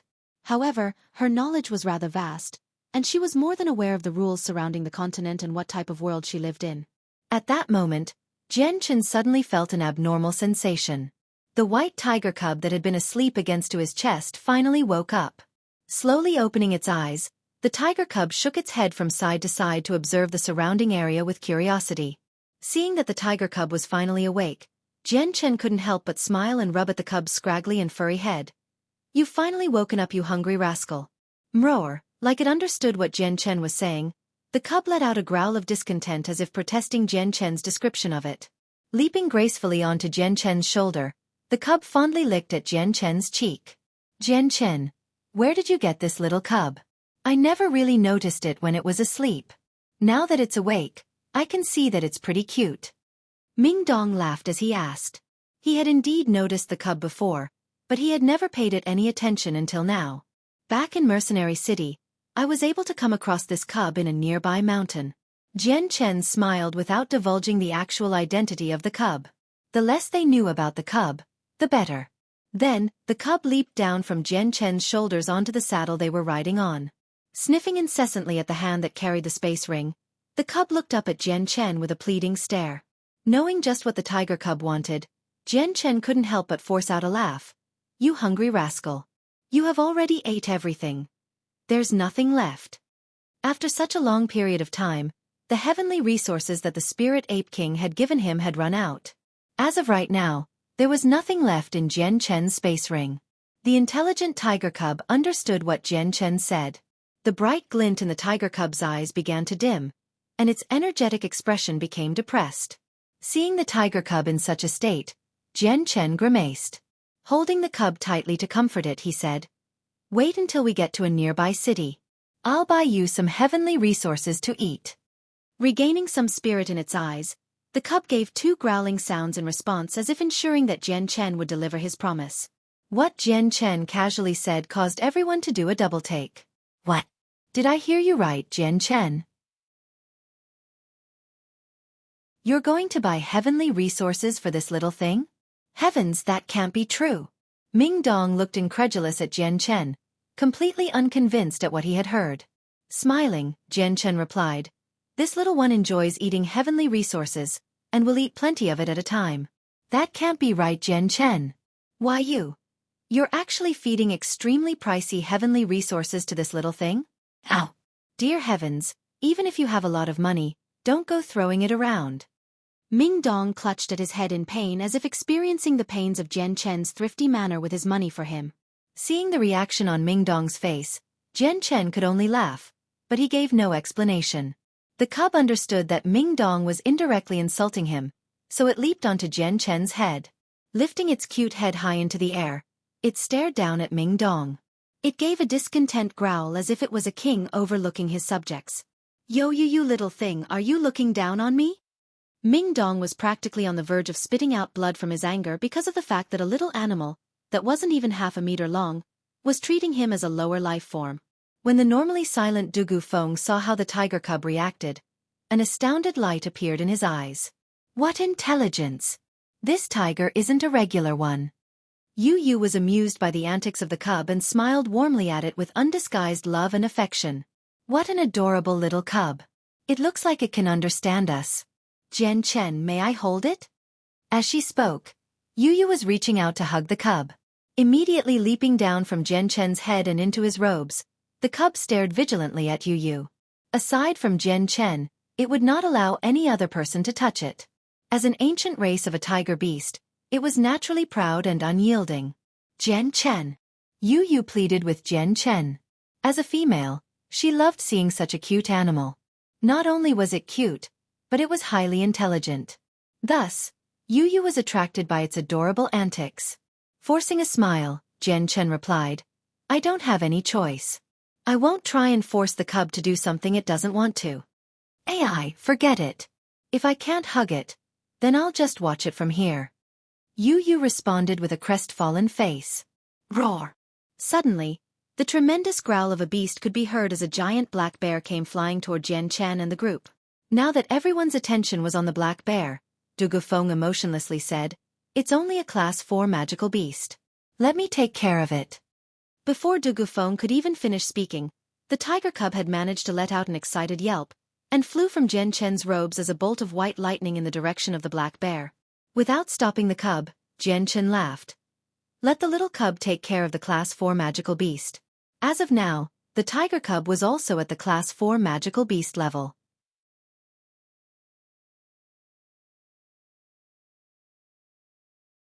It was not quite yet fully grown. If a child possessed such a tremendous amount of power like this, its battle strength would be ridiculously terrifying when it fully matured as an adult.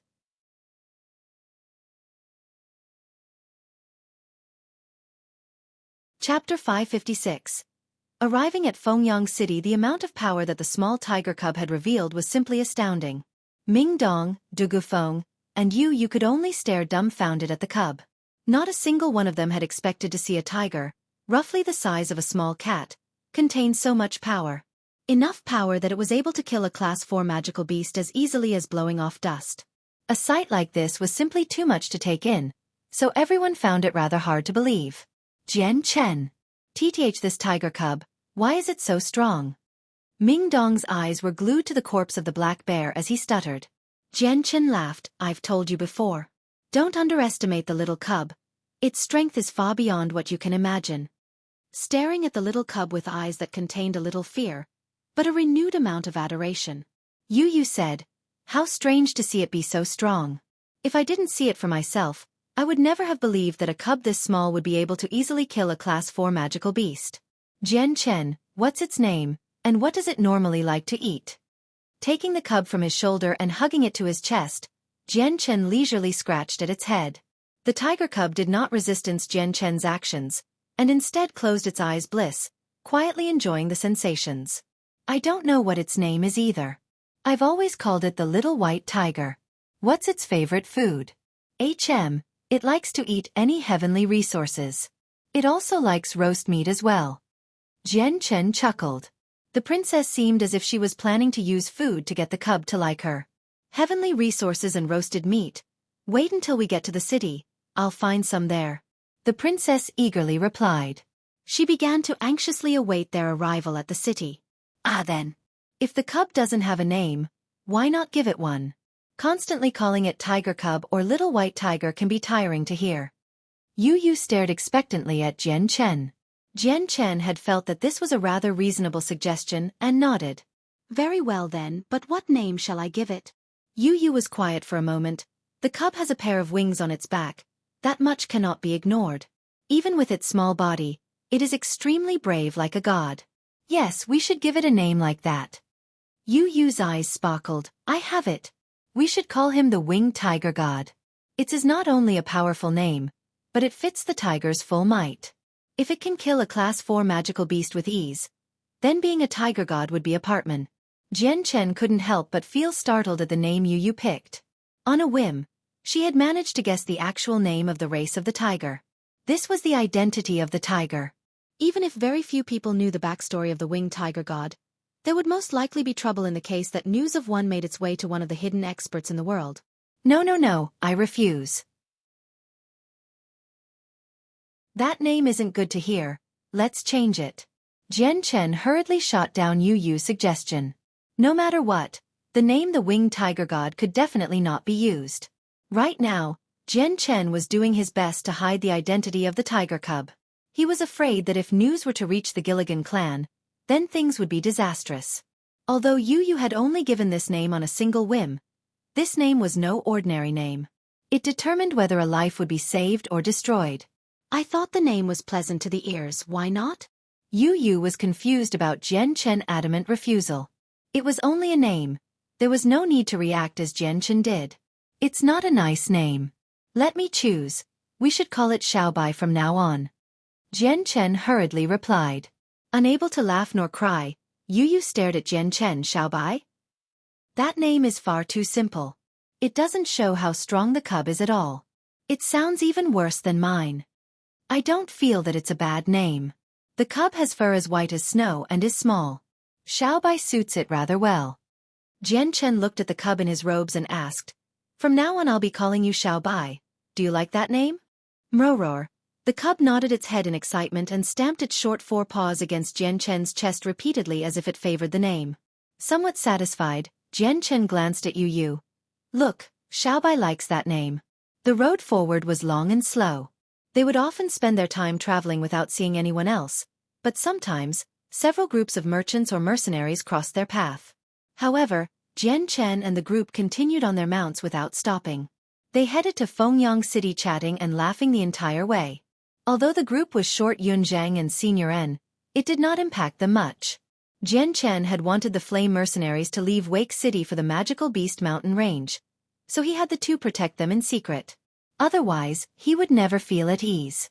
The group was currently holding on to the human tier and earth tier battle skills. Furthermore, Kai Air was still holding on to the Golden Fur Tiger King's cub to raise with the other three. In the past, it was because of the Golden Fur Tiger King that the flame mercenaries were almost wiped out. So for the past few days before his departure, Jian Chen had been vexed on whether to execute the beast or not. He had planned on it at first, but when he thought back to how the cub was like a very young child that did not know the ways of the world, especially during the time when the flame mercenaries were killed, he reluctantly decided to spare it. Although some blame still had to be assigned to the greed of the group. If the group had not seeked out the cub, then they would not have incurred the wrath of its mother and fallen to such a disastrous position. The senior figure Duo Kong had been killed because of the Golden Fur Tiger King's cub as well. However, the flame mercenaries had exhausted far too much sweat and blood for it now. If he were to execute the beast, then the flame mercenaries' efforts would have amounted to nothing. Therefore, Jian Chen gave it even more thought and decided that Kai Air would be given the cub to tame. It would also serve as compensation and proof that their efforts were not in vain. Fengyang City was roughly 1,500 kilometers away from Wake City, and with Jian Chen's group's slow speed, it would take an entire day and a half to reach the city. Fengyang City was a second-class city and was consequently far more accomplished and fancy-looking than Wake City by far. As they approached, large groups of travelers could be seen on the main roads walking to and fro. As far as the eye could see, merchants and mercenaries could be seen sharing the roads. At the gates, several soldiers could be seen standing in a line. They were there to make sure every single merchant paid an entrance toll before entry. After paying that entrance toll, entry to the city would be given without trouble. Otherwise, there would be a forceful inspection of the goods being brought in. Slowly, Jian Chen and his group drew closer and closer to Fengyang City. Unlike Wake City, Fengyang City would rarely see Class 3 magical beast mounts instead of never. Some of the stronger mercenaries would even use those mounts, so not much attention was given to Jian Chen's group. The soldiers of Fengyang City were the type who loved to bully, but couldn't stand to be bullied in return. Knowing that anyone who rode such beasts would not be of ordinary stature, the soldiers didn't dare trouble them. Hence, Jian Chen's group was easily able to enter the city without any hindrance. Entering the city, Jian Chen looked around the place with observing eyes. In his mind, the visions of the past events that happened in the city appeared in his mind like an animation. 2 years had already passed since his last visit, but Jian Chen was still able to remember the events that happened. In the past, he had brought 2 Class 5 magical beast carcasses into the auction house, causing a stir. The greedy hearts of the families and clans caused them to try to steal the carcasses from him. It was only after a valiant effort that he was able to escape, but an Earth Saint Master had managed to chase after him and force him down a cliff. Arriving at a rather decent inn within the city, Jian Chen had everyone book a room and tidy up their affairs. After all that was done, he turned to Dugafeng. Dugafeng, there is a heavenly phoenix auction house within this city. Take these 2 Class 5 monster cores and auction them off. Remember not to reveal your strength. However you wish to do it is up to you. Jian Chen, you're not exactly short on money. Why are you auctioning off 2 Class 5 monster cores? Ming Dong asked in confusion. Even Dugafeng and Yu were rather confused by the actions of Jian Chen. Jian Chen gave a secretive smile. I have my reasons for what I do. Don't ask for now. It'll become apparent to you soon enough. Very well, I know what to do. Dugu Feng replied as he took the 2 monster cores from Jian Chen. One more thing.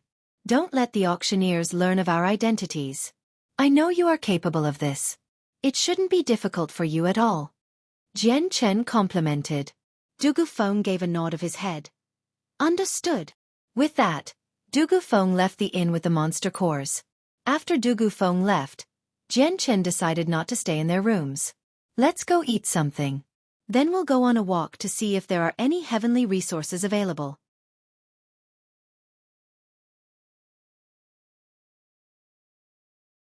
Chapter 557. Conflict. Jian Chen and the others walked downstairs. The inn was serving plenty of local delicacies, so they decided to sit down at a table to eat. Although there were no heavenly resources for the tiger cub to eat, the smell of the food was extremely delectable. Seated right next to Jian Chen, the tiger devoured a platter of roasted meat, much to the curiosity of everyone else around them. Xiaobai, come eat this. It's delicious. The delicate and jade-like hand of you lifted a piece of roasted meat toward the cub as if to coax it. Her limpid eyes stared unwaveringly at the cub with an expression of love that was all too noticeable. The cub didn't even bother to look up as it continued to eat the platter of food in front of him with gusto.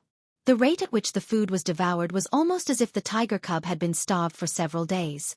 With the cub completely ignoring her, the princess let out a depressed sigh. She propped her chin on her left hand as she stared at the hungry tiger with worry. Jian Chen, just what in the world did you do to capture Xiaobai's heart? Why is it so attached to you while it ignores me completely? What do I have to do in order to get Xiaobai to accept me? You pleaded with Jian Chen. Shaking his head with a small smile, Jian Chen replied. I really don't know either. However, if you like Xiaobai so much, then I can only assume that after some time, Xiaobai will slowly come to accept you. By now, the cub had completely finished the platter. With eyes that were as equally as pitiful as Yu's eyes, the cub stared at Jian Chen as if it wanted more. Laughing, Jian Chen scratched at the cub's head gently. Waiter, another platter of 5-spice roast meat. Make it a big platter. Got it, came the enthusiastic response of the waiter, who quickly reappeared with another platter of meat for the cub. With the aroma of the scent being so deliciously tempting, the tiger cub could resist no longer and began to eat the meat. Waiter, prepare your biggest private room. The second master of the Haiming clan will be dining with the third lady from the Yun family.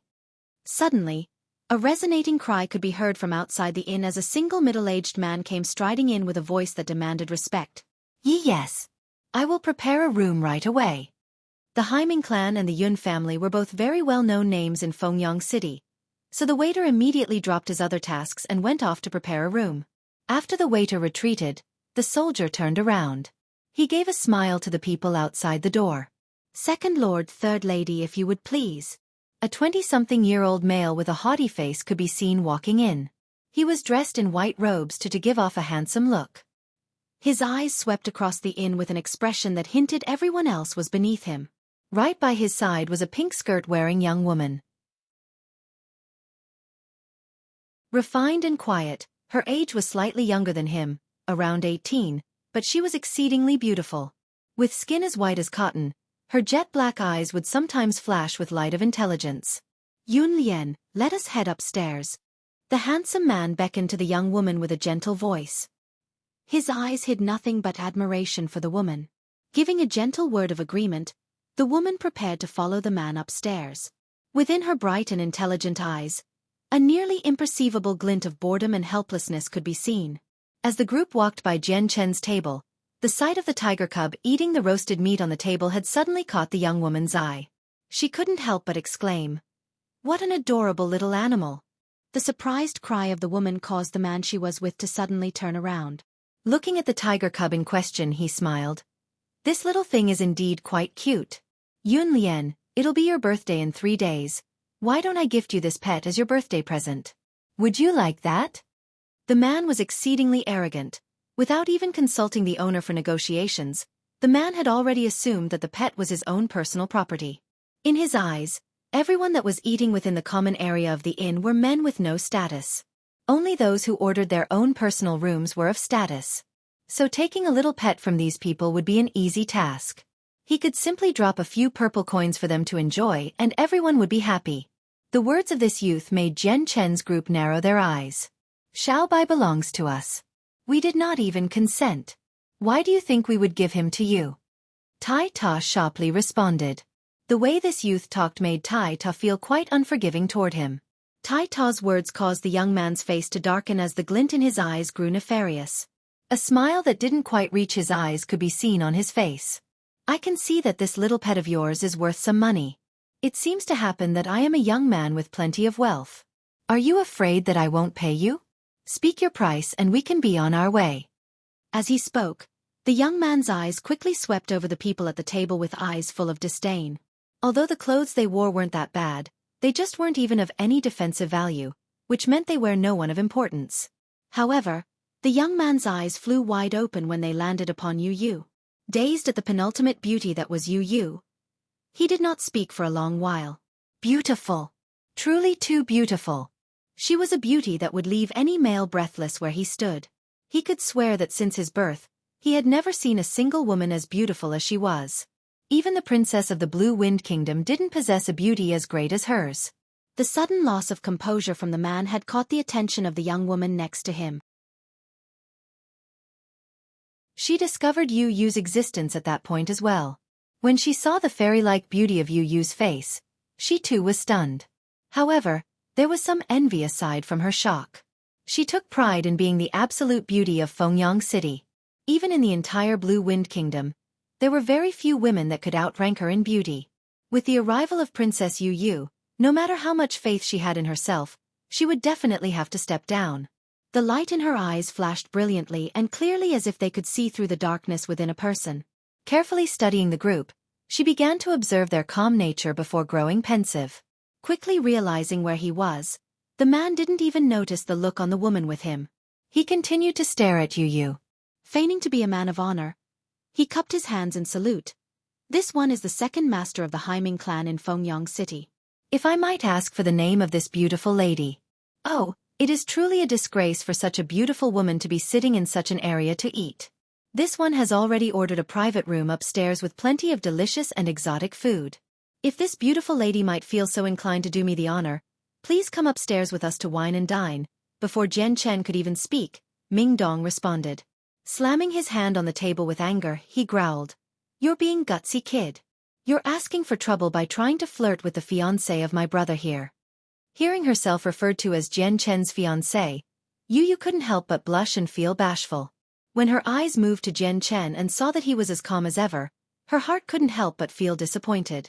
Ming Dong's words had caused the entire inn to grow silent. Even a crow or peacock would refuse to make a sound in this tense environment. Pausing mid-speech in their conversations, every diner in the inn stared at the table where Ming Dong was. Many of them sighed to themselves when they realized the situation. Within Fengyang City, no one could handle the consequences of fighting the Haiming clan. The young man's face hardened with fury. As the second master of the Haiming clan, his status was majestically high. Standing within this inn and being scolded by such an insignificant person was an unbearable shame to him. Men, come and take away this sharp-tongued fool. Then carve out his tongue. The man barked out for his soldiers to hear. Yes, second master. Several doughty guards spoke in quick succession before moving to grab Ming Dong. Come and die then. Ming Dong's eyes coldly flashed. His right hand shot forth with a burst of saint force. It flew forward and struck the nearby soldiers, causing them to fly away with blood coming from their mouths. Ming Dong's actions stunned the entire inn into silence. Their opinion of Ming Dong drastically changed after this display, and no one dared to belittle him now. The young man was wide-eyed at this display of strength as well. He didn't think that the strong guards he brought with him would be so easily thrown back. A strength like that was quite unbelievable. The man had not been cowed just yet. Barking at Ming Dong, he yelled, "You dare strike at my Haiming clan? Aren't you the one asking for trouble?" Sneering, Ming Dong replied, "You're the one seeking trouble. Go ahead and get lost." Ming Dong pulled at the robes of the man and threw him mercilessly through the window and into the streets. Ming Dong's strength had been so massive that the man tumbled across the ground with enough force to shatter the marble beneath him. With a miserable scream, the young man's face grew deathly pale, but he did not crawl up from his position. After being tossed by Ming Dong, His entire body had been broken in several places. The people in the streets quickly began to talk in a large hubbub as they pointed at the young man. When they realized just who the youth was, their mouths instantly snapped shut. They spoke no more. Despite this, some of them looked gleefully at the miserable state of the man. Under the stares of the crowd, the young man's anger reached a boiling point. Glaring angrily at Ming Dong, he growled beneath his breath, "Just you wait. I'll definitely remember this." The affairs that happened today would become an unwashable shame that he would never be rid of. This was the biggest humiliation that he had ever experienced within Fengyang City.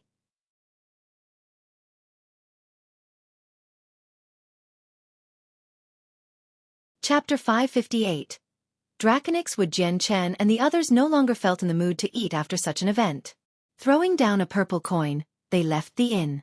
The woman stood still without a word as she stared at the retreating figures with a light that betrayed nothing of her thoughts. After Jian Chen's group left the inn, they began to stroll around Fengyang City. This was the very first time Tai Ta had ever been in such a luxurious-looking city. As they walked, his head swiveled back and forth. He took in all the sights while curiosity filled him. Not a single sound could be heard from his mouth, and in that moment, he was the epitome of a villager visiting the city for the first time ever. Plenty of people on the streets found themselves turning their heads to look at Yu because of her stunning beauty. Plenty of surprised whispers could be heard, and many mercenaries made less than discreet eyes at her. There had been several young masters, who thought themselves to be quite handsome, that tried to come up and court Yu. Each and every one of them had been kicked back by Ming Dong. In the end, Tai Ta couldn't handle it anymore and took it upon himself to protect the princess as well. Yu had long since been immune to the gaze of the common populace, but with so many of them being so annoying, she gave up and bought a cloak from a nearby shop. It covered her face so that there would be fewer problems. Unbeknown to them, 4 hours had passed since the start of their saunter. They had attempted to buy heavenly resources from any store that would sell them. However, none of the rare ingredients sold by the stores they visited were over 100 years old. The very sparse few that were still not old enough to be of any assistance to the tiger cub. Their price tags had been overwhelming as well, so Jian Chen continued on empty-handed after visiting several stores. "Let us go to the free market then." Jian Chen made a proposal before heading in a certain direction with the tiger cub and the others. Casting an eye behind them, Ming Dong's eyebrows furrowed together with an impatient look. "Jian Chen, shouldn't we get rid of those annoying gnats behind us?" "Forget about them. If they want to follow us, we'll let them." Jian Chen replied without even looking back. At that moment, a drumming sound could be heard from the front as a group of red-robed men came striding through the city with a huge clamor. The scene looked like a wedding concession with a festive celebration, but the contents of their words caused everyone on the streets to feel stunned. "Good news, everyone! Our Heavenly Phoenix auction house will be auctioning off 2 Class 5 monster cores 7 days from now." The man leading the group was speaking through a giant, gold horn with a blast of sound that could be heard in all directions. "What? The Heavenly Phoenix auction house has Class 5 monster cores to sell. Is that true?" "Heavens, more have appeared? And there's 2 of them at the same time, did I hear that right? If the auction is going to be selling one of those, we must go and inform the Lord." The news shocked everyone. A Class 5 monster core was a very rare thing to come across anywhere other than a first-class city. With the second-class Fengyang City coming across 2 of them at once to sell, it was far too much to take in. 1 core was one thing, but 2 cores were another. Everyone had begun to react in varying manners to this bombshell of information. Some of the mercenaries and merchants began to buzz with words while the men with powerful backgrounds retreated to their respective families. They reported the matter to the head of their family. Jian Chen smiled when he heard the news. The Heavenly Phoenix auction house works quite fast. In such a short amount of time, they already created a huge uproar. Though, 2 Class 5 monster cores appearing out of nowhere should create such an attraction. The fact that there were 2 Class 5 monster cores being auctioned off by the Heavenly Phoenix auction house bore no influence on Jian Chen's group. Hence, they continued to travel on their way to the free market. The free market of Fengyang City was exceedingly large. All sorts of peddlers selling all sorts of things could be found here. There were plenty of buildings constructed all over the overflowing streets, making it hard to walk from one place to another. Jian Chen and the rest continued to visit each and every store that sold heavenly ingredients and heavenly resources in order to find any heavenly resources that were at least 1,000 years old. After 2 hours of walking, they were still empty-handed. A heavenly resource over the age of 300 wasn't even found, let alone one 1,000 years old. Only a few stalks of 100-year-old ginseng were uncovered, but they had exorbitantly high prices. The more important thing was that a ginseng of that age would no longer serve any purpose to the Class 4 magical beast tiger cub, and would be the same as being fed some bok choy. Master, I've discovered some Draconix wood. That is one of the materials that can be used to forge the hilt of the azulate sword. Hurry and buy it. Suddenly, Ziying's voice could be heard in Jian Chen's mind. Jian Chen faltered for a moment as a smile overcame his face. Hurriedly he asked Ziying, "Where is it?" As soon as he asked, a strange sensation flooded his mind. At this moment, there was a strange connection between his spirit and a peculiar but mysterious object that brought his eyes to a nearby building. Without hesitation, Jian Chen walked into the building at a brisk pace. "Hey Jian Chen! Where are you going? Wait for us." Ming Dong called out from behind before the other three ran after him. This was a store that specialized in selling wooden sculptures. Inside were plenty of precious wood carvings and other wooden arrangements of considerable value. Some of the more powerful families would sometimes come and buy some for their own homes. When they entered the store, a young shopkeeper was immediately visible with a welcoming smile on his face. "My lords, welcome to the most exquisite wood carvings within Fengyang City. All of the items here are carved by the master sculptor Mu Chaixian, whose skill is among the best in the city. I guarantee my lord's satisfaction here with whatever the item." Ignoring the shopkeeper, Jian Chen's feet carried him straight to the second floor. However, just before Jian Chen could enter it, the shopkeeper hurried to stop him with an apologetic but courteous smile. "My lord, this one is truly sorry, but the second floor is only accessible to those guests with a purple card. If my lord wishes to view our wares there, then please show me a purple card." With a twist of his hand, a purple card appeared in Jian Chen's right hand.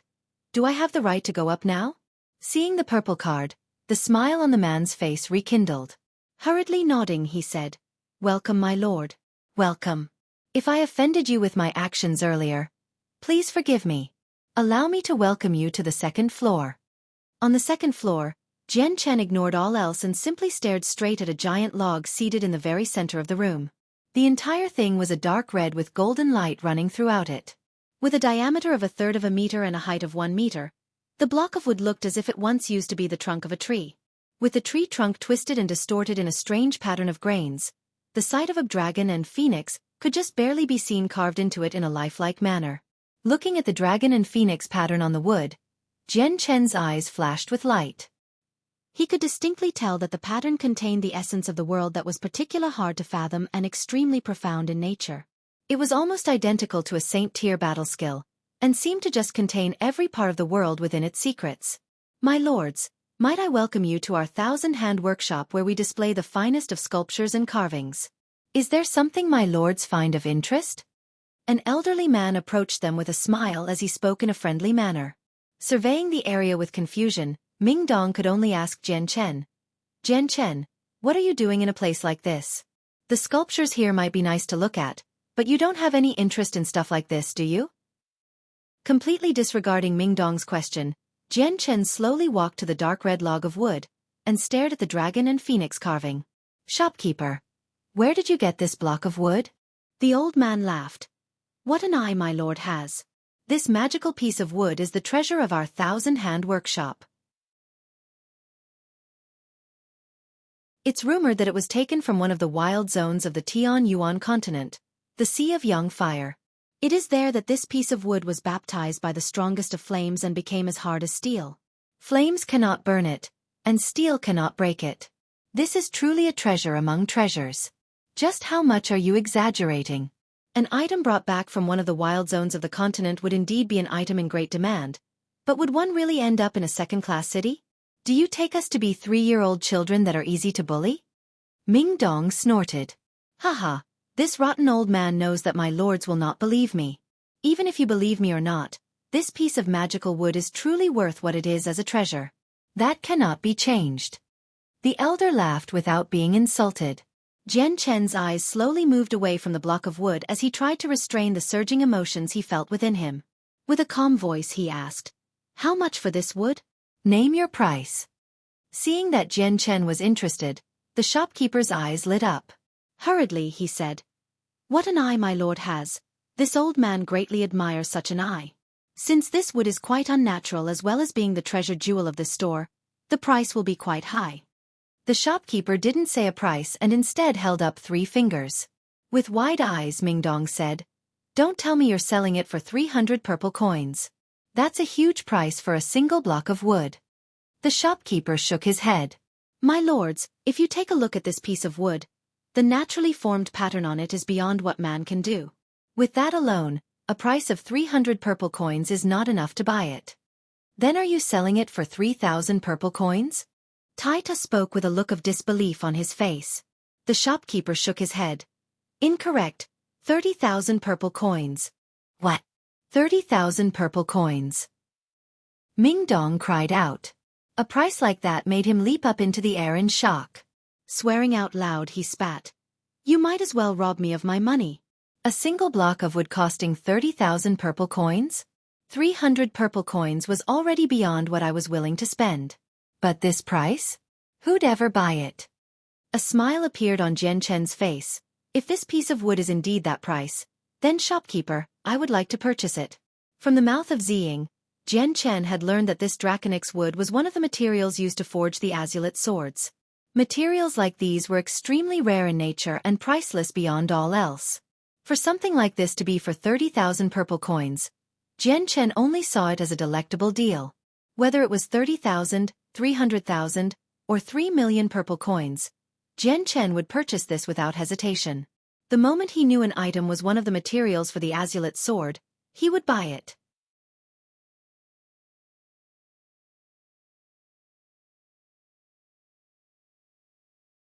Chapter 559. Prosperous Auction, 1. Realizing that Jian Chen was prepared to pay 30,000 purple coins to buy the piece of wood, the shopkeeper was sent into a daze. In the scope of Fengyang City, very few people could shell out such a sum for something like this. Anyone who could would never use it to purchase a piece of wood that would only serve as a piece of decoration in their homes. At the very least, this piece of wood had lain within the store for many years, and had attracted the eyes of just as many people. However, when they heard the price, every single person had been intimidated by it and retreated. 30,000 purple coins was not a small sum by any means. A sum like this could raise the status of an entire clan as well as their power by a tremendous amount. Using so much money to pay for a useless block of wood was of no use to those clans. In disbelief, the shopkeeper looked at Jian Chen before asking with a quavering voice, "My lord, do you really wish to purchase this block of wood? It costs 30,000 purple coins." The shopkeeper was afraid that Jian Chen had heard wrong and made sure that he stressed the price again. Taking out a purple card from his space ring, Jian Chen said, "Here is my payment. Take this. From now on, this block of wood is mine." The shopkeeper's eyes remained glued to the space ring Jian Chen had used to take the purple card from in wide-open shock. "SP space ring."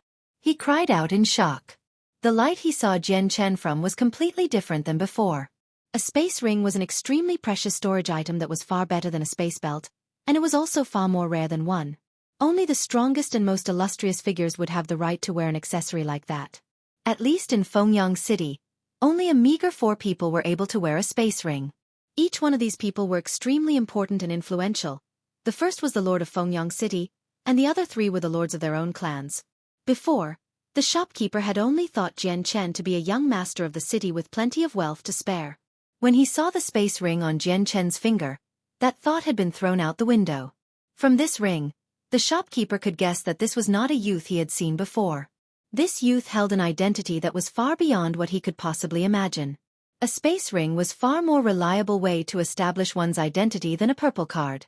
A person who possessed a space ring was a person that could not be looked down on. In a single moment, the shopkeeper's treatment of these shoppers changed to an extremely respectful manner.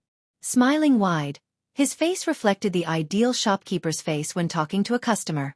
The 30,000 purple coins were quickly traded to the shop. Handing the card back to Jian Chen, the old man smiled. "Esteemed lord, here is your card. This piece of wood is yours now." Receiving the purple card emotionlessly, Jian Chen took the block of wood and stored it in his space ring along with the card. "Jian Chen, You really bought a piece of wood for 30,000 purple coins? Taita stared at him in shock. His heart felt as if it was about to collapse on itself. 30,000 purple coins was a tremendous amount of wealth, and Jian Chen had used it to purchase a block of wood. The materials he had for the azulate swords had increased by one more with the Draconix wood in hand. Knowing that he was one step closer to the swords, Jian Chen was elated. This piece of wood is something I desperately need. Its value to me is beyond what you could imagine. He smiled. Jian Chen hadn't bothered to hide the fact that the Draconix wood was beyond ordinary since it was as good as safe in his hands. There was no need to fear anyone that had their eyes on it now. Esteemed Lord, this old man recognizes that you are a knowledgeable person and you seem to know the history behind this piece of wood. I am quite curious of its nature now. Would it be possible for my lord to explain to this old man a thing or two about its uses? I would like to further my realm of knowledge. The man inquired with a pleading tone. Laughing, Jian Chen replied, Shopkeeper, did you not say before that this piece of wood was retrieved from a wild zone? You already know then. What use is there to ask more? That. The shopkeeper sputtered. When he had said that the wood was from a mysterious place, it had been a fabrication he knew nothing of. It was only meant to raise the mystique and price of the wood. What he didn't expect was that he would meet someone more knowledgeable about it than him. With a hollow laugh, the man hurriedly changed the subject.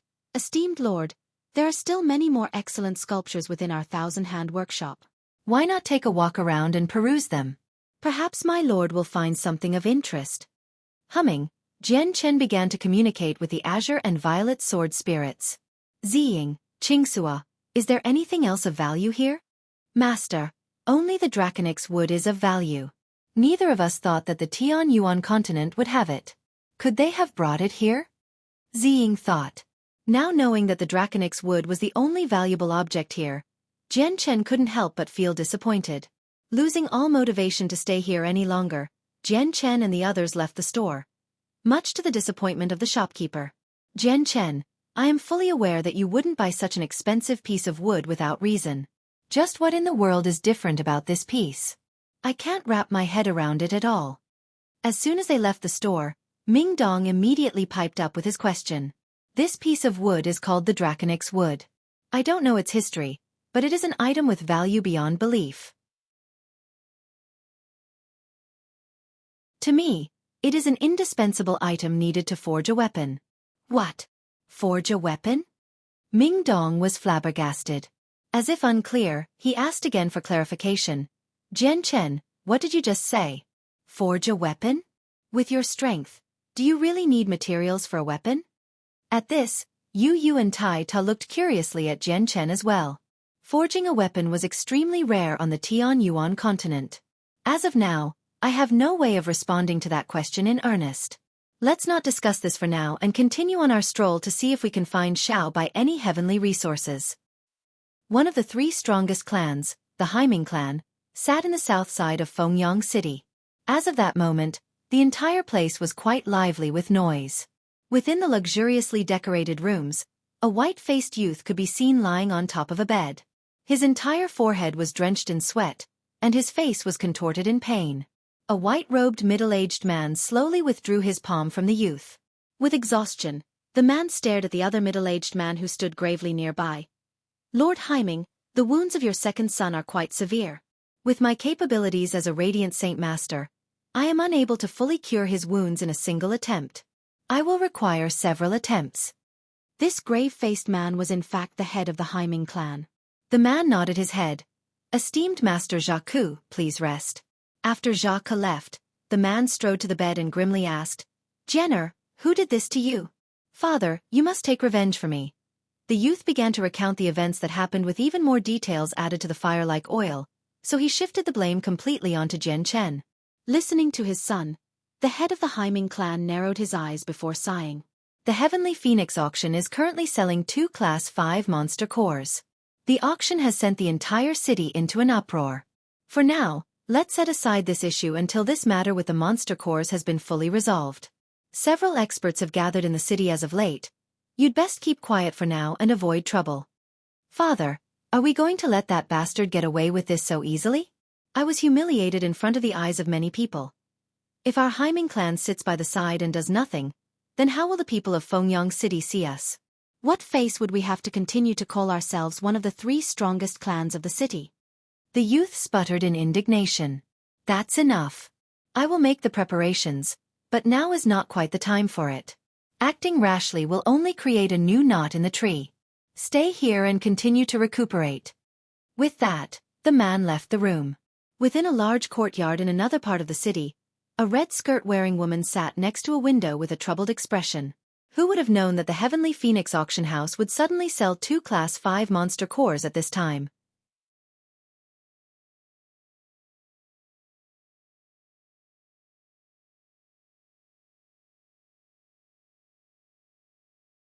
Chapter 560.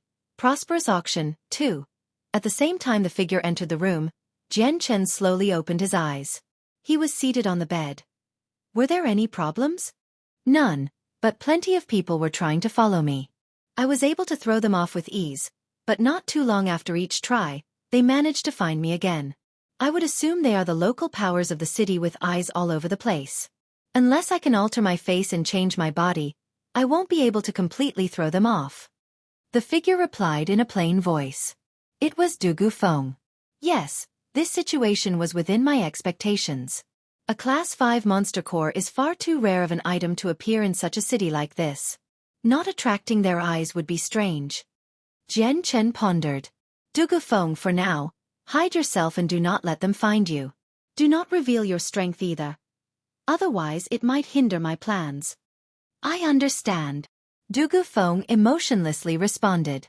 Although he was confused by what this plan was, he did not voice his concerns. You may go, wait until the auction ends before convening with us. Jian Chen commanded. With a faint nod, Dugu Feng said nothing more, and disappeared into a black shadow out the window and without a sound. Waving his hand, Jian Chen blew the window covers back into their closed position. News of the fact that the Heavenly Phoenix auction house was selling 2 Class 5 monster cores had quickly spread throughout Fengyang City like a torrent of rain on the roofs of every household. The very instant they heard that the Heavenly Phoenix auction house selling them, many of the more powerful families had sent out a flying-type magical beast to give reports to distant places. Within a mere 4 hours, everyone within a 1,000-mile circumference had heard the news. Class 5 monster cores appeared within first-class cities at a decent rate, but they were still considered a rare sight. Now that 2 of them had appeared in a second-class city, everyone who heard the news was rather taken aback by it. Not long later, every single person that was in charge of a local power came running over. They brought along their strongest experts as they rushed to Fengyang City. Despite there being time until the auction, everyone was impatient to get there as fast as possible. On the second day after the news was sent out, many strong individuals had already shown up in Fengyang City on their mounts in numbers of 100. When these people arrived in Fengyang City, the power holders of the city felt a considerable amount of pressure. The leaders of the 3 strongest clans had convened to form a collaborative might that would discourage anyone from trying to knock them out of their positions. Although it was very unlikely that something malicious would occur, this collaboration would let all of the foreign visitors know who the strongest were in the city and show that they were not to be trifled with. Following the arrival of these men, the Heavenly Phoenix auction house grew rather lively. There was someone practically every day who would come to inquire about the Class 5 monster cores. Some would ask to verify if it was true, while others came to ask just which individual had supplied them. No matter how highly the Heavenly Phoenix auction house safeguarded their secrets, the power of these foreign individuals was not to be belittled. After a good amount of work, they were able to uncover a shallow bit of information about who supplied them. Soon, this piece of information made its way around the city. Dugu Feng found himself watched by the eyes of many. He was not capable of changing his face as easily as Jian Chen was, and even with his strength as an Earth Saint Master, there were far too many informers that scoured every nook and cranny of the city to find him. With his prideful nature, he was loath to hide in a dingy and desolate area. Neither did he wish to continue running and hiding from the weaklings that chased him. However, Jian Chen had told him to keep his identity hidden while not taking any drastic measures. In the end, Dugu Feng's arms and legs were tied. Without using his skill to intimidate everyone, he could only temporarily leave Fengyang City. News of Dugu Feng's departure from the city had quickly made its way around. How could anyone who wasn't an Earth Saint Master possibly hope to catch the fast Dugu Feng after he entered the vast outskirts? Therefore, after Dugu Feng left, Everyone felt dejected to find that their clues were no longer any use. Such a realization had angered plenty of leaders. Within Fengyang City, in a very luxurious room, several of the more authoritative powers of the Flowing Cloud Sword Pavilion had gathered inside. On the bed was an elderly man who sat in a kneeling position. He was the headmaster of the pavilion. Knowing that Fengyang City was now auctioning Class 5 monster cores rather than the carcass of a Class 5 magical beast, he had personally made the trip here to see it. Zhou Tong, 2 years ago 2 Class 5 magical beast corpses found their way into the auction house of Fengyang City. And now 2 years later, 2 Class 5 monster cores are being auctioned. Do you think the supplier behind it is the same person? The headmaster's eyes turned to look to the man next to him. Zhou Tong was the vice-headmaster of the Flowing Cloud Sword Pavilion. Although his appearance made him look like a middle-aged man, his true age wasn't too far off from the headmaster. Humming, Zhou Tong said, "The man today looks very different compared to the Wu Yun of 2 years ago. However, that Wu Yun had a mysterious technique that could change his face. If it weren't for the fact someone managed to douse him in a powder 2 years ago, we would have been completely fooled by his disguise. I can only guess that today's person is the very same Wu Yun as before. I've heard of the matter 2 years ago. This Wu Yun is a complex person if he was able to make his escape with so many experts blocking his way. Having him kill so many is only a testament to his strength.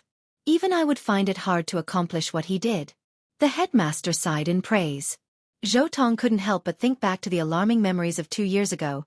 That Wu Yun's strength was indeed tremendously strong. With 2 years passing by now, he has to have made great strides in improvement. Otherwise, he wouldn't be selling 2 Class 5 monster cores in Fengyang City. Growing silent to think to himself, the headmaster grunted, "Zhou Tong, this Wu Yun is a person our pavilion should not offend at all costs.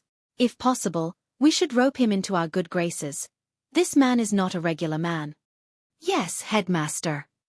In another inn, several middle-aged men were currently seated in a luxurious room. The one who is selling these Class 5 monster cores has to be the very same Wu Yun as 2 years ago. Bah, he killed plenty of the expert of our Yulon clan, and siphoned away plenty of our power. This time our Yulon clan will show our true might without forgiveness. Not only will we obtain the Class 5 monster core, we will take what blood he has spilled from us out from his own body. A middle-aged man fumed with rage as his eyes reflected his hostile intentions. Not too far away from the auction house, a black-robed elder smiled coldly from on top of a nearby inn. Laughing to himself he said, "Wu Yun, oh Wu Yun, what a vitality you have. 2 years ago, you plummeted down a bottomless chasm, yet you survived. Now that you've appeared just this once again, I won't let you escape again like last time. Even if you've grown much stronger than you were 2 years ago, you will still not be a match for Angst and I. For the very reason of fighting you for that battle skill, I have enlisted Angst to help me from the Harido clan." The following days came with an influx of people that flowed into Fengyang City. News of a Class 5 monster core spread farther and farther as well. From earlier, only people within 1,000 miles had heard of it. But now, people over 1,000 miles had heard it as well. Even some of the families from the first-class cities had come to visit. It was truly a gathering of dragons within Fengyang City. The entire city was not in an uproar because of the situation. Instead, they were quite subdued by their lifestyles. No matter how much they tried to hide it, the people of the city felt a tremendous amount of pressure on them. Even the mercenaries and the young masters of the richer clans had kicked their arrogance down a notch. Even they realized that one could never be too sure if one would meet a civilian or a person one could not offend. After all, men of great strength did not need to reveal it to the public. 7 days quickly passed by. It was now the day that the Heavenly Phoenix auction house would begin its auction. All of the individuals from the city gathered in front of the auction house. Their gathering allowed the Heavenly Phoenix auction house to witness an unprecedented amount of incredible experts that had never been surpassed in their history. In these 7 days, Jian Chen and the group had lived relatively well. With the Haiming clan otherwise preoccupied with the internal affairs of the city, Jian Chen and the others could safely walk through the city without being bothered. Plenty of men had already gathered outside the gates to the auction house before striding through the opening gates. Jian Chen and the others did not enter there. They took the entrance for the honored guests. These rooms had been paid for by Jian Chen for a considerable amount of money earlier. Sitting down in a well-decorated room in boredom, Jian Chen had to wait another 2 hours before the auction would formally start. This auction would be very important to the Heavenly Phoenix auction house, so they had the manager Miss Yulian take charge of the entire ceremony. When Yulian stepped onto the platform, she stepped behind a rather pricey-looking table where a single fist-sized stone could be seen. Distributing all sorts of color, this Class 5 monster core sparkled where it rested. Right by Yulian's side was a cold-faced middle-aged man.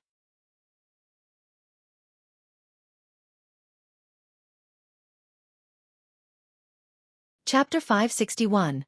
Prosperous Auction, 3.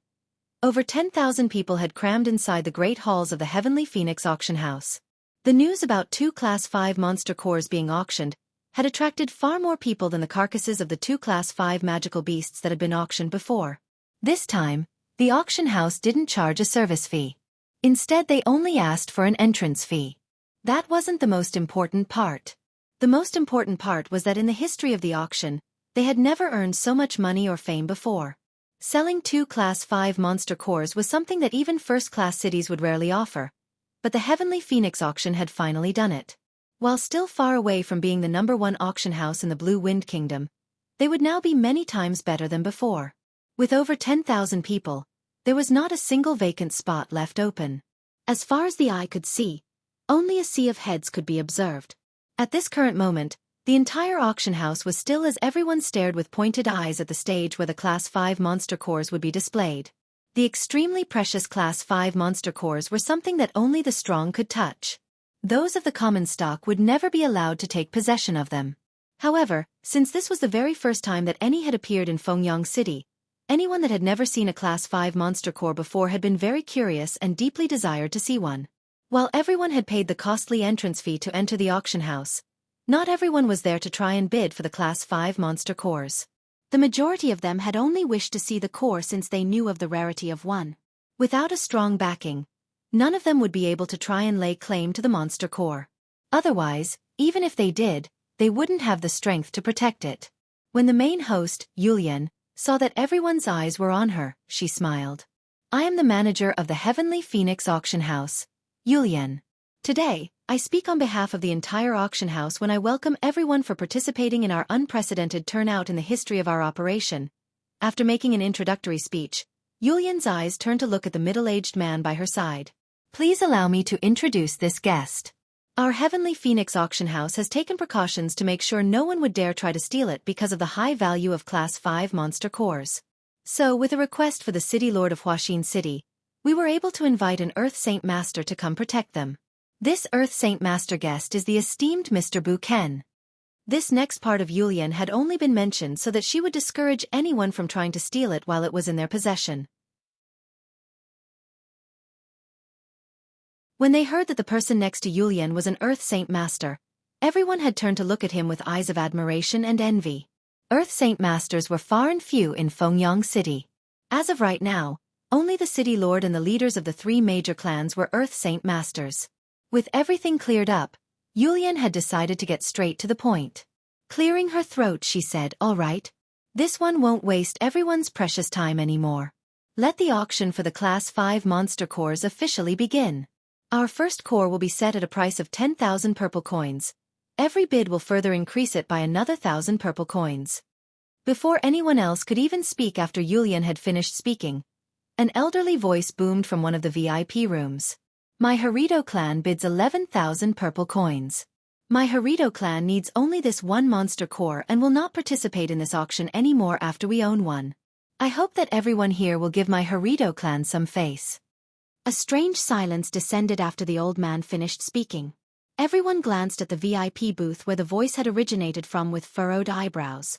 Those who were just about to start bidding closed their mouths and gave a helpless shrug of their shoulders. Yulian's eyebrows furrowed together as well with a cross look in the direction of the booth where the man from the Harito clan was. A Class 5 monster core was not an easy thing to price on the continent, and the Harito clan was not a clan where anyone would easily dare to start a price war with. To only buy a Class 5 monster core for 11,000 purple coins was a truly outrageous idea, and Yulian was furious to see such a low price like that be the final price for the core. Within one of the other booths, a youth spoke with an indignant voice. The way this Harito clan works is far too much. A Class 5 monster core for only 11,000? Bah, what a blue-blooded family that clan is if they are only offering a sum like that. The middle-aged man sitting next to the youth gave a reply. The Harito clan keeps a low profile, but their strength is beyond strong. No family would dare try to fight them, and with the Harito clan giving this price now, it seems that this will be the lowest price Class 5 monster core in history. What a great deal for the Harito clan. A Class 5 monster core would normally fetch a price of 100,000 purple coins at the very least within any other city. In another booth, a dozen men of differing ages were gathered. If anyone familiar with Fengyang City were to see the people of this room, then their jaws would drop to the ground in surprise. Each one of these men were representatives of the strongest 4 powers in Fengyang City, specifically the city government and the 3 clans. For the sake of obtaining one of the Class 5 monster cores, the 4 of them had joined forces for the time being. The rather pricey teacup in the city lord's hand had practically been reduced to dust and tea when his hand had shattered it. With a deep growl, he said, "This Harito clan is audacious if they think they can buy a Class 5 monster core for such a low price. Our Fengyang City has attracted the attention of plenty of strong powers from our surrounding area this time. Even those from first-class cities have decided to participate. I would have to presume the Harito clan is one of those powers. If the Harito clan wishes to monopolize the Class 5 monster core, then I believe our chances of obtaining one won't be as easy as buying the corpse of the Class 5 magical beast like last time." The head of the Haiming clan spoke. "Correct. The Harito clan is a clan we should fear at all costs. Even the Blue Wind Kingdom as a whole is not too far above the Harito clan. They too would have to fear the Harito clan." 4 men sat in another VIP booth.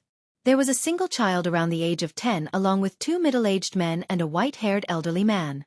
"Grandfather, isn't this Harito clan a bit too much?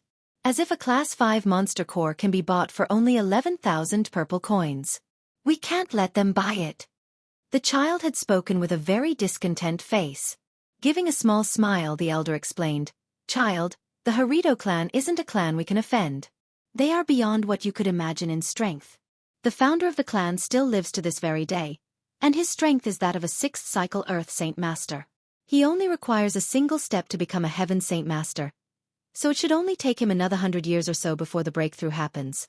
He will step into the next realm." Startled, the child replied, "Then doesn't that mean that the Harito clan will soon become one of the strongest powers in the Blue Wind Kingdom?" "Correct. Though, whether or not the Harito clan will become one of the strongest clans in the kingdom will be up to whether or not their founder can become a Heaven Saint Master." No one in auction house, meaning everyone in the VIP booths, possessed an interest in raising the price above the Harito clan's bid. Even the factions that had traveled from far away had no desire to offend the Harito clan. After waiting for a long time on the platform, Yulian felt a depressed sigh well up inside her, especially when she saw no more takers. It seems that this will be history's cheapest Class 5 monster core, she thought to herself. Clearing away her negative thoughts, Yulian loudly said, "The Harito clan bids 11,000 purple coins. Are there any other takers?" 11,000 purple coins. Going once. Jian Chen, Ming Dong, and Yu Yu were all talking among themselves in their chairs at a leisurely tempo. Only Tai Ta was staring out at the spectacle outside their booth since this would be the very first time he had been to an auction.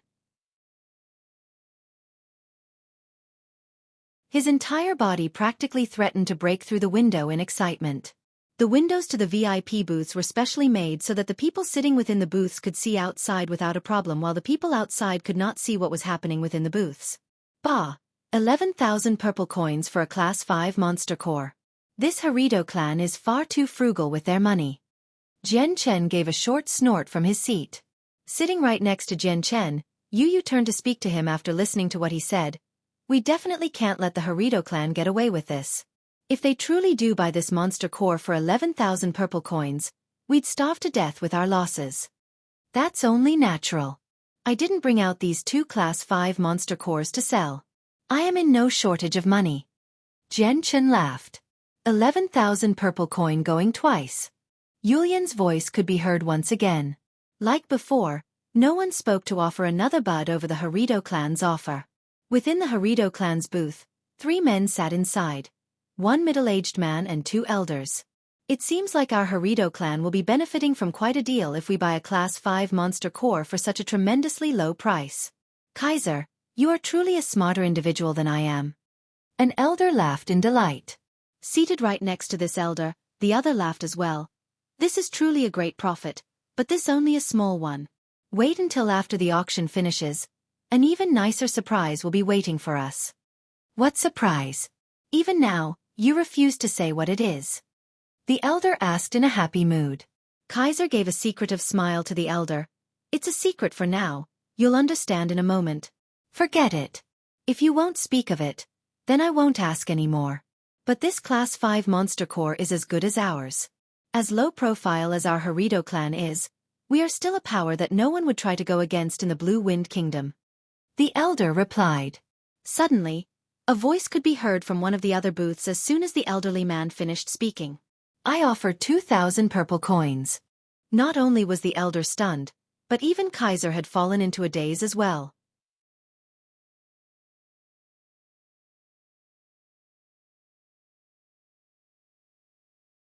Chapter 562. Prosperous Auction, 4. With this sudden new bid, the entire auction house was alarmed. Not even the smallest of peeps could be heard after the Harrido clan had given their astonishingly low bid. Everyone understood just how strong the Harrido clan was, so no one was willing to bid against their price. When someone had given an offer higher than the Harrido clan, it basically meant they gave no face to the Harrido clan. Such an audacious person like this basically meant they did not fear the Harrido clan's strength. The auction house had been sent onto a flutter of discussions at this new price. This new speaker didn't announce what family or power he represented, so no one had any idea just where this person was from or what family could possibly be strong enough to act in such a manner toward the Harrido clan. Even those sitting within the other VIP booths could only stare in shock and curiosity at the one that had spoken. Within the Blue Wind Kingdom, the Harrido clan were known as one of the stronger clans with only a few daring to ever go against them. Each one of them were very curious about the identity of this mysterious person who would go against the Harrido clan. They greatly desired to learn the answer. Within the booth of the Harrido clan, Kaiser and the other man looked rather cross. Just who is this person that would dare oppose our Harrido clan? The elder asked with a growl as he sank into an unhappy mood. Originally he had been very happy to pay such a low price for a Class 5 monster core. What he didn't imagine was that there would actually be someone else that would try to interfere. Kaiser had quickly calmed back down with a careless smile. Anks, don't you worry. Buying a Class 5 monster core for 11,000 purple coins would make everyone feel quite unsettled in their hearts. Perhaps these people only wish for our Harrido clan to offer a bit more money? Hearing this, the elder known as Anks saw the reasoning behind it. With a hollow smile he replied, right? 11,000 purple coins is simply a very low price for a Class 5 monster core. If one were to be sold within a first-class city, I'm afraid that they would go no lower than 100 or 200,000 purple coins. If we were to really buy one for such a low price, then those who invested such a large sum would boil over in anger. Forget it, our clan isn't short on money. Why don't we sweeten the pot then? With that, Anks thought for a moment before calling out an even larger price. 50,000 purple coins. Whomever this second bidder was, Yulian had been extremely delighted to hear them increase the bid. She had been very unwilling to let the priceless Class 5 monster core be taken away for such an outrageous sum. The two Class 5 monster cores had a service fee attached to them, meaning that the more it was sold for, the more the Heavenly Phoenix auction house would earn.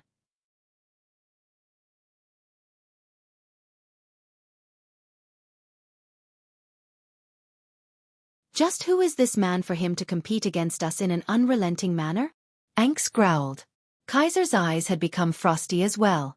Our Harrido clan is not lacking in money. If he wishes to do battle, then a battle we shall give him. 150.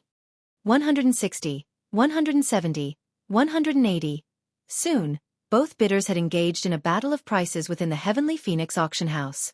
With each bid, the next bid upped the price by 10,000. As wealthy as they sounded, neither side looked as if they treated money for what it was. In a flash, the insignificant sum of 11,000 had almost transformed into a mighty sum of 200,000 purple coins. The heart of Yulian had nearly exploded with joy, and she could not express her appreciation for the figure even if her life depended upon it now. As soon as 200,000 had been reached as the price, Kaiser could handle it no longer. With a strong voice that reverberated across the auction house he said, "Friend, if you are affiliated with no faction or clan, Why must you make things difficult for my Harido clan? This is quite the aggressive assault on us. Kaiser's voice appeared calm without any apparent irritation. The Harido clan wasn't too influential in the Jessen kingdom, and did not have a good amount of knowledge on the powers there. He didn't speak too rudely since he was afraid of angering someone he shouldn't anger. In an auction house, everything goes to the highest bidder. Since when have we making life difficult for the Harido clan? We are only playing by the rules of the auction house, that's all. This time, the voice of a woman could be heard. She was melodious in her speech and rather pleasant to hear.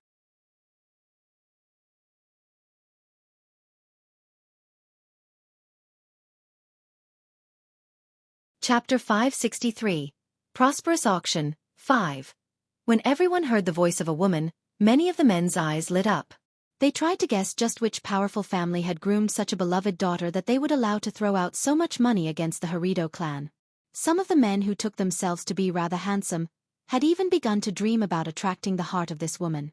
If they could do that, they would be able to win glory, splendor, wealth, and rank in the future. Even if we can't see her, such a voice like this can only mean that the young miss is a very beautiful woman. If we could see her face, I would be content. What a nice voice.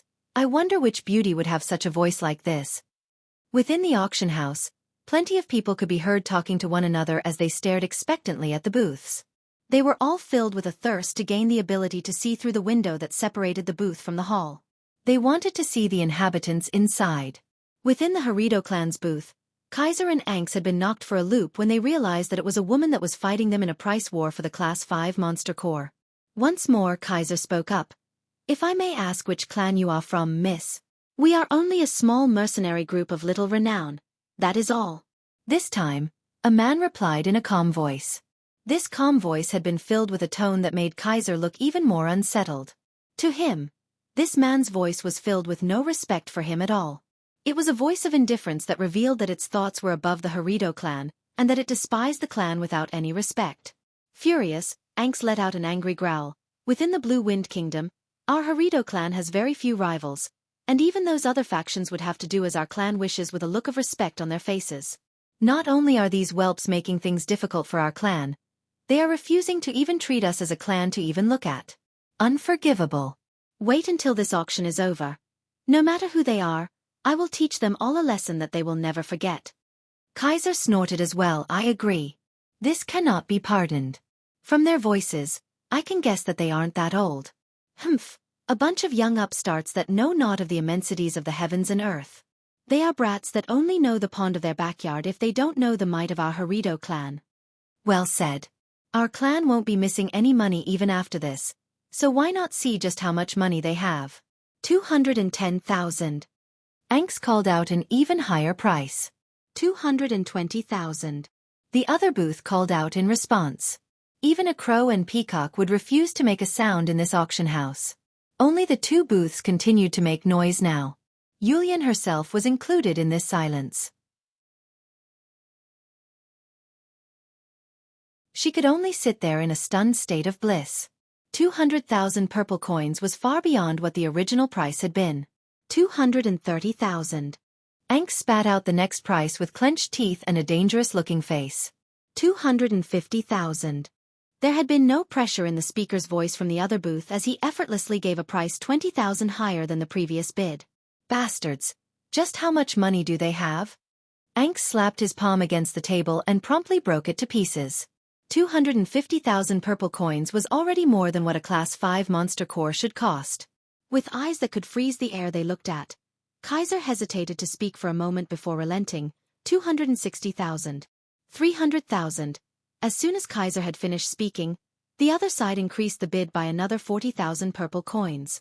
Such an overbearing attitude like this was no longer treating money as money.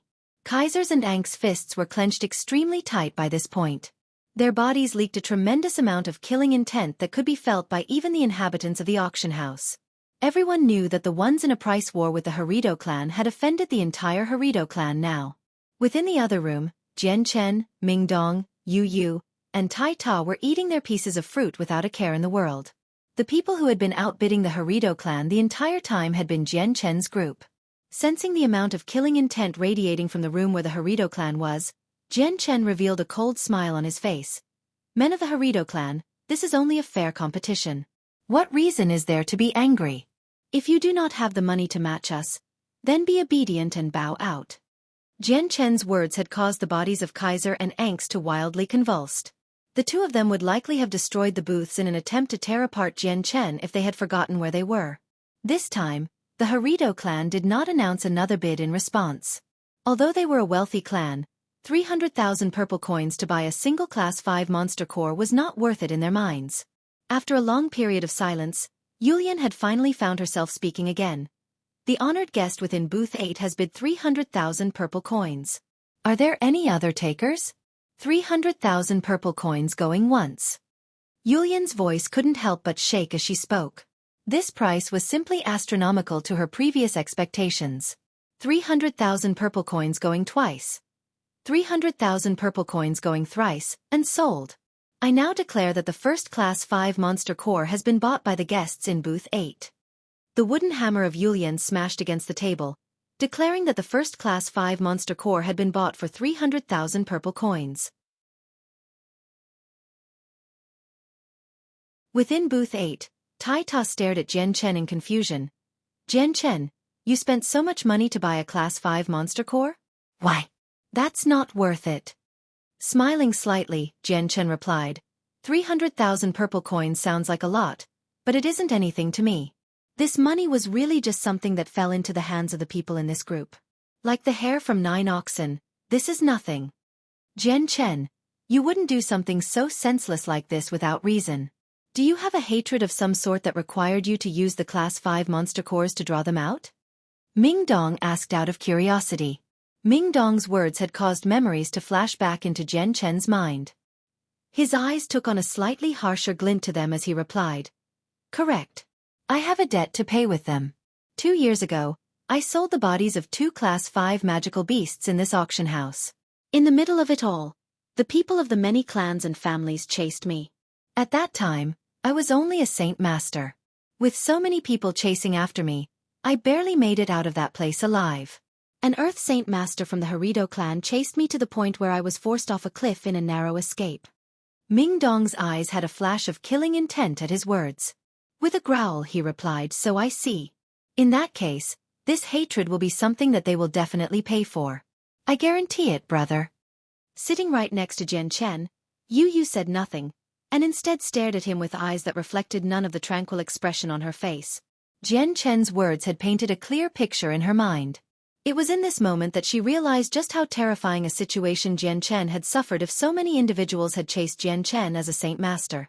Such a traumatizing experience would make any person shudder. Yen Kaiser of the Harito clan.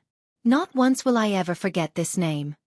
Jian Chen's eyes frosted over with an aura of killing intent.